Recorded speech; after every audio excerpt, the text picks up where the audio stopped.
ਤੁਸੀਂ ਸੁਣ ਰਹੇ ਹੋ ਆਸਟ੍ਰੇਲੀਆ ਦਾ ਨੰਬਰ 1 ਰੇਡੀਓ ਸਟੇਸ਼ਨ ਰੇਡੀਓ ਹਾਂਜੀ। ਸਵਾਗਤ ਕਰਦੇ ਹਾਂ ਤੁਹਾਡਾ। ਸੋ ਇਸ ਟਾਈਮ ਸਮਾਂ ਹੋ ਚੁੱਕਾ ਜੀ ਗੱਲਬਾਤ ਕਰਨ ਦਾ ਪਰਮਪ੍ਰੀਤ ਸਿੰਘ ਰਾਜਪੂਤ ਹੋਰਾਂ ਦੇ ਨਾਲ। ਸੋ ਇਸ ਟਾਈਮ ਸਾਡੇ ਨਾਲ ਫੇਸਬੁੱਕ ਪੇਜ ਦੇ ਉੱਤੇ ਵੀ ਸਾਡੇ ਨਾਲ ਲਾਈਵ ਨੇ ਅਤੇ ਨਾਲ ਦੀ ਨਾਲ ਤੁਸੀਂ ਸਾਨੂੰ ਇਸ ਟਾਈਮ ਫਰੀਕੁਐਂਸੀ 'ਤੇ ਸੁਣ ਸਕਦੇ ਹੋ, ਸਾਨੂੰ ਸਾਡੇ ਡਾਇਲ ਅਪ 'ਤੇ ਸੁਣ ਸਕਦੇ ਹੋ, ਸਾਨੂੰ ਤੁਸੀਂ ਐਪਲੀਕੇਸ਼ਨ ਦੇ ਉੱਤੇ ਵੀ ਸੁਣ ਸਕਦੇ ਹੋ। ਸੋ ਜ਼ਿਆਦਾ ਦੇਰ ਨਾ ਲਾਉਂਦੇ ਹਾਂ ਦੋਸਤੋ, ਗੱਲਬਾਤ ਜਿਹੜੀ ਆ ਉਹ ਆਪਾਂ ਸ਼ੁਰੂ ਕਰਦੇ ਹਾਂ ਪਰਮਪ੍ਰੀਤ ਸਿੰਘ ਰਾਜਪੂਤ ਹੋਰਾਂ ਦੇ ਨਾਲ KPG ਟੈਕਸੇਸ਼ਨ ਤੋਂ। ਸੋ ਇਸ ਟਾਈਮ ਦੇ ਉੱਤੇ ਅੱਜ ਦੇ ਦਿਨ ਦਾ ਜਿਹੜਾ ਵਿਸ਼ਾ ਵਾ ਸਾਡਾ ਉਹ ਰਹੂਗਾ, ਬਹੁਤ ਸਾਰੇ ਫਰੋਡ ਇਸ ਟਾਈਮ ਸਾਹਮਣੇ ਆ ਰਹੇ ਨੇ। ਸਵੇਰੇ ਸ਼ਾਇਦ ਨਿਊਜ਼ ਦੇ ਵਿੱਚ ਵੀ ਤੁਸੀਂ ਝਾਤ ਮਾਰੀ ਹੋਵੇ, ਫਰੋਡ ਆ ਰਹੇ ਨੇ ਸੁਪਰ ਐਨੂਏਸ਼ਨ ਨੂੰ ਅਵੇਲ ਕਰਨ ਦੇ ਵਿੱਚ। ਬਹੁਤ ਸਾਰੀਆਂ ਸਮੱਸਿਆਵਾਂ ਆ ਰਹੀਆਂ ਨੇ ਇਸ ਟਾਈਮ ਜੋਬ ਕੀਪਰ ਦੇ ਵਿੱਚ। ਬੜੇ ਸਾਰੇ ਬਿਜ਼ਨਸ ਨੇ ਜਿਨ੍ਹਾਂ ਨੂੰ ਸਮੱਸਿਆ ਆਈ, ਜਿਨ੍ਹਾਂ ਦੀ ਹੋਈ ਨੋਮੀਨੇਸ਼ਨ ਜਿਹੜੀ ਆ ਜਾਂ ਹੋਈ ਅਪਰੂਵਲ ਜਿਹੜੀ ਆ ਉਹਦੇ ਵਿੱਚ ਵੀ ਸਮੱਸਿਆਵਾਂ ਆ ਗਈਆਂ। ਸੋ ਕੀ ਉਹ ਚੀਜ਼ਾਂ ਨੇ ਜਿਹੜੀਆਂ ਆਪਾਂ ਧਿਆਨ ਦੇ ਵਿੱਚ ਰੱਖਣੀਆਂ, ਕਿਹੜੇ ਉਹ ਇਸ਼ੂ ਨੇ ਜਿਨ੍ਹਾਂ ਤੋਂ ਸਾਨੂੰ ਬਚਾ ਕੇ ਰਹਿਣਾ ਪਊਗਾ। ਸੋ ਇਹ ਸਾਰਾ ਕੁਛ ਜਾਣਨ ਦੇ ਲਈ ਆਪਾਂ ਇਸ ਟਾਈਮ ਗੱਲਬਾਤ ਕਰਨ ਜਾ ਰਹੇ ਹਾਂ ਪਰਮਪ੍ਰੀਤ ਸਿੰਘ ਰਾਜਪੂਤ ਹੋਰਾਂ ਦੇ ਨਾਲ। ਤੁਹਾਡੇ ਜਿਹੜੇ ਸਵਾਲ ਨੇ ਉਹ ਵੀ ਤੁਸੀਂ ਸਾਨੂੰ ਇਸ ਕਨਵਰਸੇਸ਼ਨ ਦੇ ਵਿੱਚ ਤੁਸੀਂ ਥੱਲੇ ਮੈਸੇਜ ਕਰ ਸਕਦੇ ਹੋ। ਫਿਲਹਾਲ ਸਾਡੀ ਬੇਨਤੀ ਹੈ ਕਿ ਉਸ ਤੋਂ ਪਹਿਲਾਂ ਜਿਹੜੀ ਕਨਵਰਸੇਸ਼ਨ ਹੋਊਗੀ ਕੋਈ 15-20 ਮਿੰਟ ਦੀ, ਉਹਦੇ ਵਿੱਚ ਜਿਹੜੀ ਸਾਡੇ ਕੋਲ ਜਾਣਕਾਰੀ ਆ ਜਾਂ ਪਰਮ ਭਾਜੀ ਦੇ ਕੋਲ ਜਾਣਕਾਰੀ ਆ ਉਹ ਤੁਹਾਡੇ ਨਾਲ ਸਾਂਝੀ ਕੀਤੀ ਜਾਊਗੀ। ਉਸ ਤੋਂ ਬਾਅਦ ਹੀ ਤੁਸੀਂ ਆਪਣੇ ਸਵਾਲ ਭੇਜਣੇ ਸ਼ੁਰੂ ਕਰੋ। ਹੋ ਸਕਦਾ ਜਿਹੜੇ ਤੁਹਾਡੇ ਸਵਾਲ ਮਨ ਦੇ ਵਿੱਚ ਨੇ ਉਹ ਆਪਾਂ ਪਹਿਲਾਂ ਹੀ ਇਸ ਕਨਵਰਸੇਸ਼ਨ ਦੇ ਵਿੱਚ ਕਲੀਅਰ ਕਰ ਚੁੱਕੇ ਹੋਈਏ। ਸੋ ਇਸ ਕਰਕੇ ਥੋੜ੍ਹਾ ਜਿਹਾ ਇੰਤਜ਼ਾਰ ਜ਼ਰੂਰ ਕਰ ਲਿਓ। ਔਨ ਏਅਰ ਕਰਦੇ ਹਾਂ ਆਪਾਂ ਇਸ ਟਾਈਮ ਪਰਮਪ੍ਰੀਤ ਸਿੰਘ ਰਾਜਪੂਤ ਹੋਰਾਂ ਨੂੰ। ਭਾਈ ਸਵਾਗਤ ਹੈ ਤੁਹਾਡਾ ਰੇਡੀਓ ਹਾਂਜੀ। ਸਤਿ ਸ਼੍ਰੀ ਅਕਾਲ ਜੀ। 1674 ਸੁਣ ਰਹੇ ਜਿੰਨੇ ਵੀ ਵਿਊਅਰਸ ਤੇ ਜਿੰਨੇ ਦੇਖ ਰਹੇ ਵਿਊਅਰਸ, ਸਾਰਿਆਂ ਨੂੰ ਮੇਰੇ ਕੋਲੋਂ ਪਿਆਰ ਭਰੀ ਸਤਿ ਸ਼੍ਰੀ ਅਕਾਲ। ਸਤਿ ਸ਼੍ਰੀ ਅਕਾਲ ਭਾਜੀ। ਭਾਈ ਸ਼ੁਕਰੀਆ, ਫਿਰ ਸੋਹਣੇ ਬੜੇ ਲੱਗ ਰਹੇ ਹੋ ਅੱਜ। ਸਾਬਣ ਚੇਂਜ ਕੀਤਾ ਜੀ। ਅੱਛਾ, ਸਾਬਣ ਚੇਂਜ ਕੀਤਾ। ਇਹ ਕਿਹੜਾ ਸਾਬਣ ਹੈ? ਸੁਪਰ ਐਨੂਏਸ਼ਨ ਸਾਬਣ ਤੇ ਨਹੀਂ ਕਿਤੇ? ਇਹ ਇੱਕ ਜੋਬ ਕੀਪਰ ਹੈ, ਕਿਤੇ ਸੋਪ ਕੀਪਰ ਤੇ ਨਹੀਂ ਮਿਲ ਗਿਆ ਤੁਹਾਨੂੰ? ਅਕਾਊਂਟੈਂਟਸ ਨੂੰ ਸੋਪ ਕੀਪਰ ਹੀ ਮਿਲਣਾ ਜੀ। 24 ਘੰਟੇ ਸੁਪਰ ਐਨੂਏਸ਼ਨ ਦੀਆਂ ਗੱਲਾਂ ਹੁੰਦੀਆਂ ਤੇ ਫਿਰ ਸੋਪ ਕੀਪਰ। ਬਿਲਕੁਲ ਹੀ। ਚਲੋ ਇਹ ਨਾਲ ਦੀ ਨਾਲ ਲਾਈਟ ਮੋਡ ਵੀ ਜ਼ਰੂਰ ਚੱਲਣਾ ਚਾਹੀਦਾ ਵਾ। ਬਹੁਤ ਜ਼ਿਆਦਾ ਇਸ ਟਾਈਮ ਟੈਨਸ਼ਨ ਚੱਲ ਰਹੀ ਆ ਅਤੇ ਟੈਨਸ਼ਨ ਦੇ ਵਿੱਚ ਸਾਡੇ ਚਿਹਰਿਆਂ ਦੇ ਉੱਤੇ ਮੁਸਕਾਨ ਨਾ ਆਪਾਂ ਭੁੱਲ ਜਾਈਏ ਕਿਤੇ, ਉਹ ਬਹੁਤ ਜ਼ਿਆਦਾ ਜ਼ਰੂਰੀ ਆ। ਸੋ ਭਾਅ ਜੀ, ਪਿਛਲੇ ਹਫ਼ਤੇ ਜਿੱਥੇ ਆਪਾਂ ਗੱਲ ਛੱਡੀ ਸੀ ਉੱਥੋਂ ਹੀ ਫਿਰ ਆਪਾਂ ਵਾਪਸ ਤੋਰਦੇ ਹਾਂ। ਸਰਕਾਰ ਨੇ ਜਿਹੜੀਆਂ ਸਾਨੂੰ ਬਹੁਤ ਸਾਰੀਆਂ ਫੈਸਿਲਿਟੀਆਂ ਦਿੱਤੀਆਂ ਨੇ, ਉਹਨਾਂ ਨੂੰ ਅਵੇਲ ਕਰਨ ਦੇ ਵਿੱਚ ਬੜਿਆਂ ਨੂੰ ਸਮੱਸਿਆ ਆ ਰਹੀ ਆ। ਇਹ ਸਾਰਾ ਕੁਛ ਜਿਹੜਾ ਆਪਾਂ ਨਿਊਜ਼ ਦੇ ਜ਼ਰੀਏ ਵੀ ਸੁਣ ਰਹੇ ਹਾਂ। ਮੇਰੇ ਖਿਆਲ ਨਾਲ ਸਭ ਤੋਂ ਪਹਿਲਾਂ ਆਪਾਂ ਸੁਪਰ ਐਨੂਏਸ਼ਨ ਤੋਂ ਅੱਜ ਸਟਾਰਟ ਕਰਦੇ ਹਾਂ, ਕਿਉਂਕਿ ਸੁਪਰ ਐਨੂਏਸ਼ਨ ਦੇ ਵਿੱਚ ਕਹਿੰਦੇ ਨੇ ਬਹੁਤ ਸਾਰੇ ਫਰੋਡ ਸਾਹਮਣੇ ਆਏ ਨੇ। ਲਗਭਗ 150 ਦੇ ਕਰੀਬ ਜਿਹੜੇ ਲੋਕ ਨੇ ਉਹਨਾਂ ਦੇ ਨਾਲ ਧੱਕਾ ਹੋਇਆ, ਜਾਂ ਉਹਨਾਂ ਦੇ ਅਕਾਊਂਟ ਦੇ ਵਿੱਚੋਂ ਕਿਸੇ ਹੋਰ ਨੇ ਪੈਸੇ ਕਢਾ ਲਏ, ਜਾਂ ਇੱਦਾਂ ਦੀਆਂ ਕੁਛ ਚੀਜ਼ਾਂ ਜਿਹੜੀਆਂ ਸਾਹਮਣੇ ਆ ਰਹੀਆਂ ਨੇ। ਕੁਛ ਦੱਸਣਾ ਚਾਹੋਗੇ ਵਧੇਰੇ ਸਾਡੇ ਸਰੋਤਿਆਂ ਨੂੰ ਅਸਲ ਦੇ ਵਿੱਚ ਹੋ ਕੀ ਰਿਹਾ ਅਤੇ ਆਪਾਂ ਕਿੱਦਾਂ ਬਚ ਸਕਦੇ ਹਾਂ ਇਹ ਤੋਂ? ਹਾਂਜੀ, ਇਹ ਜਿਹੜਾ ਸੁਪਰ ਐਨੂਏਸ਼ਨ ਦੀ ਮਨੀ ਆ ਜਿਹੜੀ ਉਹ ਤੁਹਾਡੀ ਆਪਣੀ ਮਨੀ ਆ, ਅਤੇ ਤੁਸੀਂ ਕੋਈ ਵੀ ਆਪਣਾ ਜਿਹੜੀ ਪ੍ਰਾਈਵੇਟ ਜਿਹੜੀ ਇਨਫੋਰਮੇਸ਼ਨ ਹੈ ਉਹ ਕਿਸੇ ਨਾਲ ਸ਼ੇਅਰ ਨਾ ਕਰੋ ਅਨਨੈਸੈਸਰਲੀ। ਕੋਈ ਵੀ ਤੀਜੇ ਥਾਂ 'ਤੇ ਸੁਣ ਕੇ ਜਾਂ ਕਿਸੇ ਗਰੁੱਪ 'ਚ ਸੁਣ ਕੇ ਜਾਂ ਕਿਸੇ ਦੋਸਤ ਯਾਰ ਤੋਂ ਸੁਣ ਕੇ ਸਿੱਧਾ ਸਡਨਲੀ ਇੱਕਦਮ ਆਪਣੀ ਇਨਫੋਰਮੇਸ਼ਨ ਨਾ ਦਿਓ, ਕਿਉਂਕਿ ਇਹਦੇ ਫਰੋਡ ਬਹੁਤ ਚੱਲ ਰਹੇ ਆ। ਅਤੇ ਆਪਣੀ ਜਿਹੜੀ ਕੌਨਫੀਡੈਂਸ਼ੀਅਲ ਜੇ ਤੁਹਾਨੂੰ ਲੱਗਦਾ ਕਿ ਚੀਜ਼ ਜਿਹੜੀ ਤੁਸੀਂ ਕਿੰਨਾ ਸ਼ੇਅਰ ਕਰ ਚੁੱਕੇ ਜੇ, ਅਤੇ ਆਈ ਵੁੱਡ ਸੇ ਕਿ ਤੁਸੀਂ ਗੌਰਮੈਂਟ ਨੂੰ ਤੁਸੀਂ ਜਿਹੜਾ ਆਪਣੇ ਸੁਪਰ ਐਨੂਏਸ਼ਨ ਜਿਹੜੇ ਅਕਾਊਂਟ ਹੈ ਉਹਨਾਂ ਨੂੰ ਤੁਸੀਂ ਕਹਿ ਕੇ ਆਪਣੀ ਪਾਸਵਰਡ ਚੇਂਜ ਕਰਾ ਸਕਦੇ ਹੋ, ਆਪਣੀ ਡਿਟੇਲਸ ਜਿਹੜੀਆਂ ਅਪਡੇਟ ਕਰ ਸਕਦੇ ਹੋ ਜਲਦੀ ਜੀ, ਤਾਂ ਜੋ ਤੁਹਾਡੀ ਜਿਹੜੀ ਕੰਡੀਸ਼ਨ ਹੈ ਜਿਹੜੀ 150 ਬੰਦਿਆਂ ਦੇ ਨਾਲ ਹੋਈ ਆ ਉਹ ਨਾ ਹੋਵੇ। ਨਾਲ ਦੀ ਨਾਲ ਹੀ ਮੈਂ ਤੁਹਾਨੂੰ ਇੱਕ ਥੋੜ੍ਹੀ ਕੁਇਕਲੀ ਮੈਂ ਤੁਹਾਨੂੰ ਫਰੋਡ ਦੇ ਇੱਕ ਹੋਰ ਵਾਧਾ ਦੱਸਦਾ ਜੀ। ਵੀ ਫਰੋਡ ਦੇ ਵਿੱਚ ਕੀ ਹੋਇਆ ਜੀ ਕਿ ਕੱਲ੍ਹ ਮੈਨੂੰ ਕਾਲ ਆਇਆ ਸੀ ਕਿ ਅਸੀਂ ਤੁਹਾਡੇ ਨਾਲ ਸਾਰੇ ਬਿੱਲ 20% ਆਫ 'ਤੇ ਕਰਕੇ ਪੇ ਕਰ ਦਿੰਦੇ ਹਾਂ ਅਤੇ ਤੁਸੀਂ ਬਾਅਦ 'ਚੋਂ ਪੇਮੈਂਟ ਕਰ ਦਿਓ। ਇਹ ਕਾਲ ਸ਼ਾਇਦ ਤੁਹਾਨੂੰ ਸਾਰਿਆਂ ਨੂੰ ਵੀ ਆਉਂਦੀਆਂ ਹੋਣਗੀਆਂ ਜੀ। ਅਤੇ ਪਲੀਜ਼ ਇਹਦੇ ਵਿੱਚ ਕੋਈ ਪ੍ਰੋਸੀਡ ਨਾ ਕਰਿਓ। ਇਹ ਇੱਕ ਫਰੋਡ ਦਾ ਹੈਗਾ। ਇਹਨਾਂ ਨੇ ਚੇਨ ਤੋੜੀ ਆ ਬੇਸਿਕਲੀ। ਉਹ ਕੀ ਕਰਦੇ ਆ ਕਿ ਕੋਈ ਕ੍ਰੈਡਿਟ ਕਾਰਡ ਜਾਂ ਇੱਦਾਂ ਸੁਪਰ ਐਨੂਏਸ਼ਨ ਦੇ ਪੈਸੇ ਕੱਢ ਕੇ ਉਹ ਤੁਹਾਡਾ ਬਿੱਲ ਪੇ ਕਰ ਦੇਣਗੇ। ਲੈਟਸ ਸੇ ਤੁਹਾਡਾ ਕੋਈ ਵੀ ਬੱਤੀ ਦਾ ਬਿੱਲ ਜਾਂ ਕੋਈ ਫਾਈਨਸ ਜਾਂ ਕੁਛ ਵੀ XYZ ਜੀ, ਤੁਸੀਂ ਆਪਣਾ 20% ਆਫ ਕਰਕੇ ਤੁਸੀਂ ਆਪਣੇ ਵੱਲੋਂ ਕੈਸ਼ ਉਹਨਾਂ ਦੇ ਅਕਾਊਂਟ 'ਚ ਪਾ ਦੇਣਾ ਉਹਨਾਂ ਦੇ। ਪਰ ਉਹ ਜਿਹੜਾ ਫਰੋਡ ਵਾਲਾ ਕ੍ਰੈਡਿਟ ਕਾਰਡ ਹੈ ਜਾਂ ਫਰੋਡ ਵਾਲੀ ਮਨੀ ਆ ਉਹ ਤੁਹਾਡੇ ਥਰੂ ਪੇ ਹੋ ਜਾਣੀ ਆ, ਤੁਹਾਡੀ ਫੀ ਬੇਸਿਕਲੀ। ਅਤੇ ਟੈਕਨੀਕਲੀ ਆਹ ਇੱਕ ਨਵੀਂ ਚੇਨ ਆਈ ਹਾਂਜੀ ਕੱਲ੍ਹ ਸਾਹਮਣੇ, ਅਤੇ ਇਹ ਵੀ ਇੱਕ ਧਿਆਨ ਰੱਖਿਓ ਜੇ ਬੇਸਿਕਲੀ। ਓਕੇ, ਸੋ ਇਸ ਤਰੀਕੇ ਦੇ ਨਾਲ ਵੀ ਜਿਹੜੀ ਠੱਗੀਆਂ ਠੋਰੀਆਂ ਤੁਹਾਡਾ ਕਹਿਣਾ ਕਿ ਉਹ ਚੱਲਣੀਆਂ ਸ਼ੁਰੂ ਹੋ ਗਈਆਂ ਨੇ। ਸੋ ਕੋਈ ਵੀ ਇਸ ਤੋਂ ਪਹਿਲਾਂ ਵੀ ਕਾਫੀ ਕੁਛ ਜਿਹੜਾ ਸਾਹਮਣੇ ਆਉਂਦਾ ਰਿਹਾ ਵਾ ਦੋਸਤੋ। ਤੁਹਾਨੂੰ ਕਾਲਸ ਜਿਹੜੀਆਂ ਨੇ ਉਹ ATO ਦੇ ਵੱਲੋਂ ਵੀ ਆ ਸਕਦੀਆਂ ਨੇ, ਕਾਲਸ ਜਿਹੜੀਆਂ ਨੇ ਉਹ ਤੁਹਾਨੂੰ ਸਿਟੀਜ਼ਨ ਇਮੀਗ੍ਰੇਸ਼ਨ ਡਿਪਾਰਟਮੈਂਟ ਦੇ ਵੱਲੋਂ ਵੀ ਆਉਂਦੀਆਂ ਨੇ। ਅਤੇ ਅੱਜ ਕੱਲ੍ਹ ਜਿੱਦਾਂ COVID-19 ਆ, ਅਤੇ ਵੈਸੇ ਵੀ ਜੇ ਆਪਾਂ ਫਰੋਡ ਦੀ ਹੋਰ ਵੀ ਥੋੜ੍ਹੀ ਜਿਹੀ ਅੱਗੇ ਗੱਲ ਕਰੀਏ ਤਾਂ ਇਸ ਟਾਈਮ ਦੇ ਉੱਤੇ ਬਹੁਤ ਸਾਰੇ ਲੋਕ ਨੇ ਜਿਹੜੇ ਇਸ ਮੌਕੇ ਦਾ ਫਾਇਦਾ ਉਠਾ ਕੇ ਤੁਹਾਨੂੰ ਕਾਲਸ ਕਰ ਰਹੇ ਨੇ। ਉਹਨਾਂ ਦਾ ਬੜੀਆਂ ਇਹ ਵੀ ਖਬਰਾਂ ਆਪਾਂ ਸੁਣੀਆਂ ਕਿ ਘਰਾਂ ਦੇ ਵਿੱਚ ਉਹ ਸੈਨੀਟਾਈਜ਼ ਕਰਨਗੇ, ਚਾਹੇ ਉਹ ਆਸਟ੍ਰੇਲੀਆ 'ਚ ਹੋਣ, ਚਾਹੇ ਆਪਾਂ ਬਾਹਰੋਂ ਸੁਣੀਆਂ ਹੋਣ। ਸੋ ਕੋਈ ਵੀ ਕਾਹਲੀ ਨਾ ਕੀਤੀ ਜਾਵੇ ਕਿਸੇ ਵੀ ਚੀਜ਼ ਨੂੰ। ਇੱਥੇ ਇਸ ਘੜੀ ਦੇ ਵਿੱਚ ਜਿੱਥੇ ਆਪਣੇ ਸਾਰਿਆਂ ਨੂੰ ਲਾਲੇ ਪਏ, ਕੋਈ ਤੁਹਾਡੀ ਮਦਦ ਕਰਨ ਦੇ ਲਈ ਆ ਰਿਹਾ ਵਾ, ਇਹਦੇ ਉੱਤੇ 2 ਵਾਰੀ 4 ਵਾਰੀ ਸੋਚ ਵਿਚਾਰ ਕਰਕੇ ਫਿਰ ਆਪਾਂ ਕੋਈ ਡਿਸੀਜ਼ਨ ਆਪਾਂ ਲਈਏ। ਸੋ ਭਾਈ ਆਪਣੇ ਤੁਹਾਡੇ ਜਿਹੜੇ ਇਸ ਟਾਈਮ ਮੌਜੂਦਾ ਜੋ ਕਲਾਇੰਟੇਜ ਆ ਉਹਦੇ ਵਿੱਚ ਕੋਈ ਇੱਦਾਂ ਦੀ ਸਮੱਸਿਆ ਆਈ ਹੋਵੇ? ਨਹੀਂ, ਅਜੇ ਤੱਕ ਤਾਂ ਨਹੀਂ ਆਈ, ਕਿਉਂਕਿ ਅਸੀਂ ਪਹਿਲੇ ਅਵੇਅਰ ਕਰਤਾ ਅਸੀਂ ਕਲਾਇੰਟੇਜ ਦੇ ਸਾਰੇ ਕਲਾਇੰਟੇਜ ਨੂੰ ਕਿ ਕੋਈ ਵੀ ਆਪਣੀ ਪਰਸਨਲ ਇਨਫੋਰਮੇਸ਼ਨ ਜਿਹੜੀ ਆ ਉਹ ਸ਼ੇਅਰ ਨਾ ਕਰੋ ਕਿਸੇ ਵੀ ਬੰਦੇ ਨਾਲ। ਕਿਉਂਕਿ ਜਦੋਂ ਇਹ ਸ਼ੇਅਰ ਕਰਦੇ ਹੋ, ਜਦ 2-ਵੇ ਅਥੈਂਟੀਕੇਸ਼ਨ ਜਾਂ ਤੁਸੀਂ ਆਪਣਾ ਯੂਜ਼ਰ ਨੇਮ ਪਾਸਵਰਡ ਜਦੋਂ ਆਪਣਾ ਸੁਪਰ ਐਨੂਏਸ਼ਨ ਦਾ ਦੇ ਚੁੱਕੇ ਹੋ, ਤੇ ਉਹ ਜਿਹੜੀ ਆ ਉਹ ਸਿੱਧਾ ਸਟੇਟਵੇ ਜਿਹੜਾ ਤੁਹਾਡਾ ਮਾਈਗਵ ਦੇ ਥਰੂ ਕਢਾ ਸਕਦਾ ਪੈਸੇ। ਤੇ ਤੁਸੀਂ ਪਲੀਜ਼ ਆਪਣਾ ਇਹੋ ਜਿਹੀਆਂ ਜਿਹੜੀਆਂ ਸੋਫਿਸਟੀਕੇਟਡ ਚੀਜ਼ਾਂ ਵਾ ਉਹ ਤੁਸੀਂ ਪਲੀਜ਼ ਨਾ ਸ਼ੇਅਰ ਕਰੋ। ਇਹ ਹਾਈ ਪ੍ਰਾਇਓਰਟੀ ਤੇ ਰਹਿਣ, ਮਤਲਬ ਹਾਈ ਕੌਨਫੀਡੈਂਸ਼ੀਅਲ ਚੀਜ਼ ਆ, ਤੇ ਇਹਨੂੰ ਰਹਿਣ ਦਿਓ, ਇਹਨੂੰ ਸਾਈਡ ਤੇ, ਇਹਨੂੰ ਇਹ ਨਾ ਹੋਵੇ ਕਿਸੇ ਨਾਲ ਸ਼ੇਅਰ ਨਾ ਕਰੋ। ਤੇ ਪਲੱਸ ਇਹਦੇ ਨਾਲ ਹੋਰ ਸਾਨੂੰ ਵੀ ਜਿਹੜੀ ਅਸੀਂ ਜਦੋਂ ਟੈਕਸ ਆਫਿਸ ਨਾਲ ਸਵੇਰੇ ਗੱਲ ਕੀਤੀ ਤਾਂ ਉਹਨਾਂ ਨੇ ਇਹ ਕਿਹਾ ਕਿ ਹੋਰ ਵੀ ਕਈ ਤਰ੍ਹਾਂ ਦੇ ਫਰਾਜੂਲੈਂਟ ਆਉਂਦੇ ਆ, ਕਿ ਜਿੱਦਾਂ ਕਈਆਂ ਦੀ ਜੋਬ ਨਿਕਲੀ ਨਹੀਂ ਆ। ਜਿੱਦਾਂ ਮੈਂ ਪਿਛਲੀ ਵਾਰੀ ਵੀ ਕਿਹਾ ਸੀ ਕਿ ਜੋਬ ਪੂਰੀ ਤਰ੍ਹਾਂ ਕਰਨ ਦੇ ਆ, ਫੁੱਲ ਟਾਈਮ ਤੇ ਨਵੀਂ ਜੋਬ ਲੱਗ ਚੁੱਕੀ ਆ, ਅਨਐਮਪਲੋਇਡ ਹੈਗੇ ਸੀ ਪਰ ਸਡਨਲੀ ਇੰਪਲੋਇਡ ਹੋ ਚੁੱਕੇ ਨੇ ਜੀ। ਤਾਂ ਉਹ ਅਜੇ ਵੀ ਕਹੀ ਜਾਂਦੇ ਕਿ ਸੁਪਰ ਕਢਾਉਣੀ ਆ। ਵੇਖੋ ਵੇਖੀ ਦਾ ਸਿਲਸਿਲਾ ਜਿਹੜਾ ਚੱਲ ਰਿਹਾ, ਉਹ ਵੀ ਜਿਹੜਾ ਵਾ ਟੈਕਸ ਆਫਿਸ ਨੇ ਡਾਟਾ ਮੈਚਿੰਗ ਦੇ ਥਰੂ ਜਾਣਾ। ਤੇ ਡਾਟਾ ਮੈਚਿੰਗ ਕਿੱਦਾਂ ਹੋਣੀ ਆ? ਵੇਖੋ, ਜੇ ਸਮਝ ਲਓ ਤੁਹਾਡੀ ਜੋਬ ਨਿਕਲ ਗਈ, ਉਸ ਤੋਂ ਬਾਅਦ ਤੁਸੀਂ ਫਿਰ ਦੁਬਾਰਾ ਨਵੀਂ ਜੋਬ ਸ਼ੁਰੂ ਕੀਤੀ ਆ, ਇਨਕਮ ਟੈਕਸ ਜਾਂ ਜਿਹੜੀ ਲੌਜਮੈਂਟਸ ਜਿਹੜੀ ਆ ਉਹ ਕਿਹਦੇ ਥਰੂ ਹੋਣੀਆਂ ਵਾ? ਉਹ ਟੈਕਸ ਆਫਿਸ ਦੇ ਥਰੂ ਹੀ ਹੋਣੀਆਂ ਵਾ। ਟੈਕਸ ਆਫਿਸ ਪਹਿਲੇ ਰਿਕਾਰਡ ਜਾਣਾ ਤੁਹਾਡਾ ਜੀ। ਫਿਰ ਜੇ ਤੁਸੀਂ ਇਹ ਤਾਂ ਕਹਿ ਹੀ ਨਹੀਂ ਸਕਦੇ ਕਿ ਤੁਹਾਡੀ ਇਨਕਮ ਹੈਗੀ ਨਹੀਂ ਜੀ, ਮੈਂ ਤੇ ਕਿੰਨੇ ਬੈਂਕ ਅਕਾਊਂਟ ਚੇਂਜ ਕਰ ਲੋਗੇ? ਕਿਉਂਕਿ ਜਾਣਾ ਤਾਂ ਟੈਕਸ ਆਫਿਸ ਦੇ ਥਰੂ ਹੀ ਹੈ ਸਾਰਾ ਕੁਝ। ਬਿਲਕੁਲ। ਤੇ ਇਹ ਕੰਮ ਨਾ ਕਿ ਕਰੋ ਪਲੀਜ਼, ਕਿਉਂਕਿ ਮੈਨੂੰ ਇਹ ਇੱਕ ਹੋਰ ਸਵਾਲ ਬਹੁਤ ਆਉਂਦੇ ਆ ਕਿ ਸਾਡੀ ਕਿੰਨੀ ਇਨਕਮ ਹੋਵੇ ਜੋ ਅਸੀਂ ਸੁਪਰਐਨੂਏਸ਼ਨ ਜਿਹੜੀ ਆ ਕਢਾ ਸਕੀਏ। ਟੈਕਸ ਆਫਿਸ ਨੇ ਇਹਦੇ ਉੱਪਰ ਸਿੱਧਾ ਰੱਖਿਆ ਕਿ ਜੇ ਤੁਹਾਡੀ ਇਨਕਮ ਜਿਹੜੀ ਹੈ 20% ਤੋਂ ਥੱਲੇ ਜਾ ਚੁੱਕੀ ਆ, 20% ਦਾ ਡਿਕਲਾਈਨ ਆ ਚੁੱਕਿਆ ਤੁਹਾਡੀ ਇਨਕਮ 'ਚ, ਭਾਵੇਂ ਆਵਰਸ ਜਿਹੜੇ ਘੱਟ ਚੁੱਕੇ ਆ 20%, ਉਹ ਤੁਸੀਂ ਆਪਣੇ ਸੁਪਰਐਨੂਏਸ਼ਨ ਵਾਸਤੇ ਐਲੀਜੀਬਲ ਹੋ। ਤੇ ਤੁਸੀਂ ਆਪ ਵੇਖੋ ਕਿ ਤੁਹਾਡੀ ਕਿੰਨਾ ਡਿਕਲਾਈਨ ਜਾ ਚੁੱਕਿਆ, ਕਿੰਨੇ ਆਵਰਸ ਡਿਕਲਾਈਨ ਜਾ ਚੁੱਕਾ, ਤੁਸੀਂ ਆਪ ਫਿਗਰ ਆਊਟ ਕਰ ਸਕਦੇ ਜੇ। ਮੈਂ ਇਸ ਟਾਈਮ ਓਵਰ ਟਾਈਮ ਦੀ ਨਹੀਂ ਗੱਲ ਕਰ ਰਿਹਾ, ਮੈਂ 40 ਘੰਟੇ ਆ ਜਿਹੜੇ ਫੁੱਲ ਟਾਈਮ ਹੁੰਦੇ ਆ ਵਰਕਰਸ, ਮੈਂ 40 ਘੰਟਿਆਂ ਦੀ ਗੱਲ ਕਰ ਰਿਹਾ। ਇਹ ਨਾ ਸੋਚੋ ਕਿ ਮੈਂ 60 ਘੰਟੇ ਕੰਮ ਕਰਦੇ, 60 ਦੇ ਹੁਣ 40 ਹੋ ਗਏ ਆ ਤਾਂ ਅਜੇ ਵੀ ਇਹ ਸੁਪਰ ਕਢਾ ਲਾਂਗੇ, ਨਹੀਂ। 40 ਦੇ ਉਹ ਜਿਹੜੇ ਬੇਸਿਕ ਆਵਰਸ ਆ ਉਹ ਤੋਂ 20% ਜਿਹੜਾ ਡਾਊਨ ਕਿੰਨਾ ਹੋਇਆ ਤੁਹਾਡਾ, ਓਕੇ, ਉਹ ਜੀ। ਭਾਜੀ ਇਹਦੇ ਵਿੱਚ ਜਿੱਦਾਂ 10,000 ਸਰਕਾਰ ਨੇ ਕਿਹਾ ਕਿ ਅਪ ਟੂ 10,000 ਜਿਹੜਾ ਉਹ ਇਸ ਫਾਈਨੈਂਸ਼ੀਅਲ ਈਅਰ ਦੇ ਵਿੱਚ ਤੁਸੀਂ ਘਟਾ ਸਕਦੇ ਹੋ।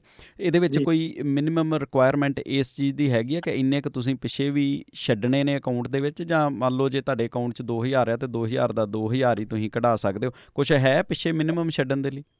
ਆਈ ਥਿੰਕ ਮੈਂ ਹੁਣੇ ਪੜ੍ਹ ਰਿਹਾ ਸੀ, ਉਹ ਹੈਗਾ ਇੱਕ ਮਿਨੀਮਮ ਅਮਾਊਂਟ $1,000 ਦਾ ਹੈਗਾ ਕਿ ਉਹਨਾਂ ਨੇ ਮਿਨੀਮਮ ਥੱਲੇ ਰੱਖਣੇ ਆ ਇੰਨੇ ਕੁ ਜਿਹੜੇ ਉਹ ਰਹਿਣ ਦੋ ਵਿੱਚ ਤੁਸੀਂ।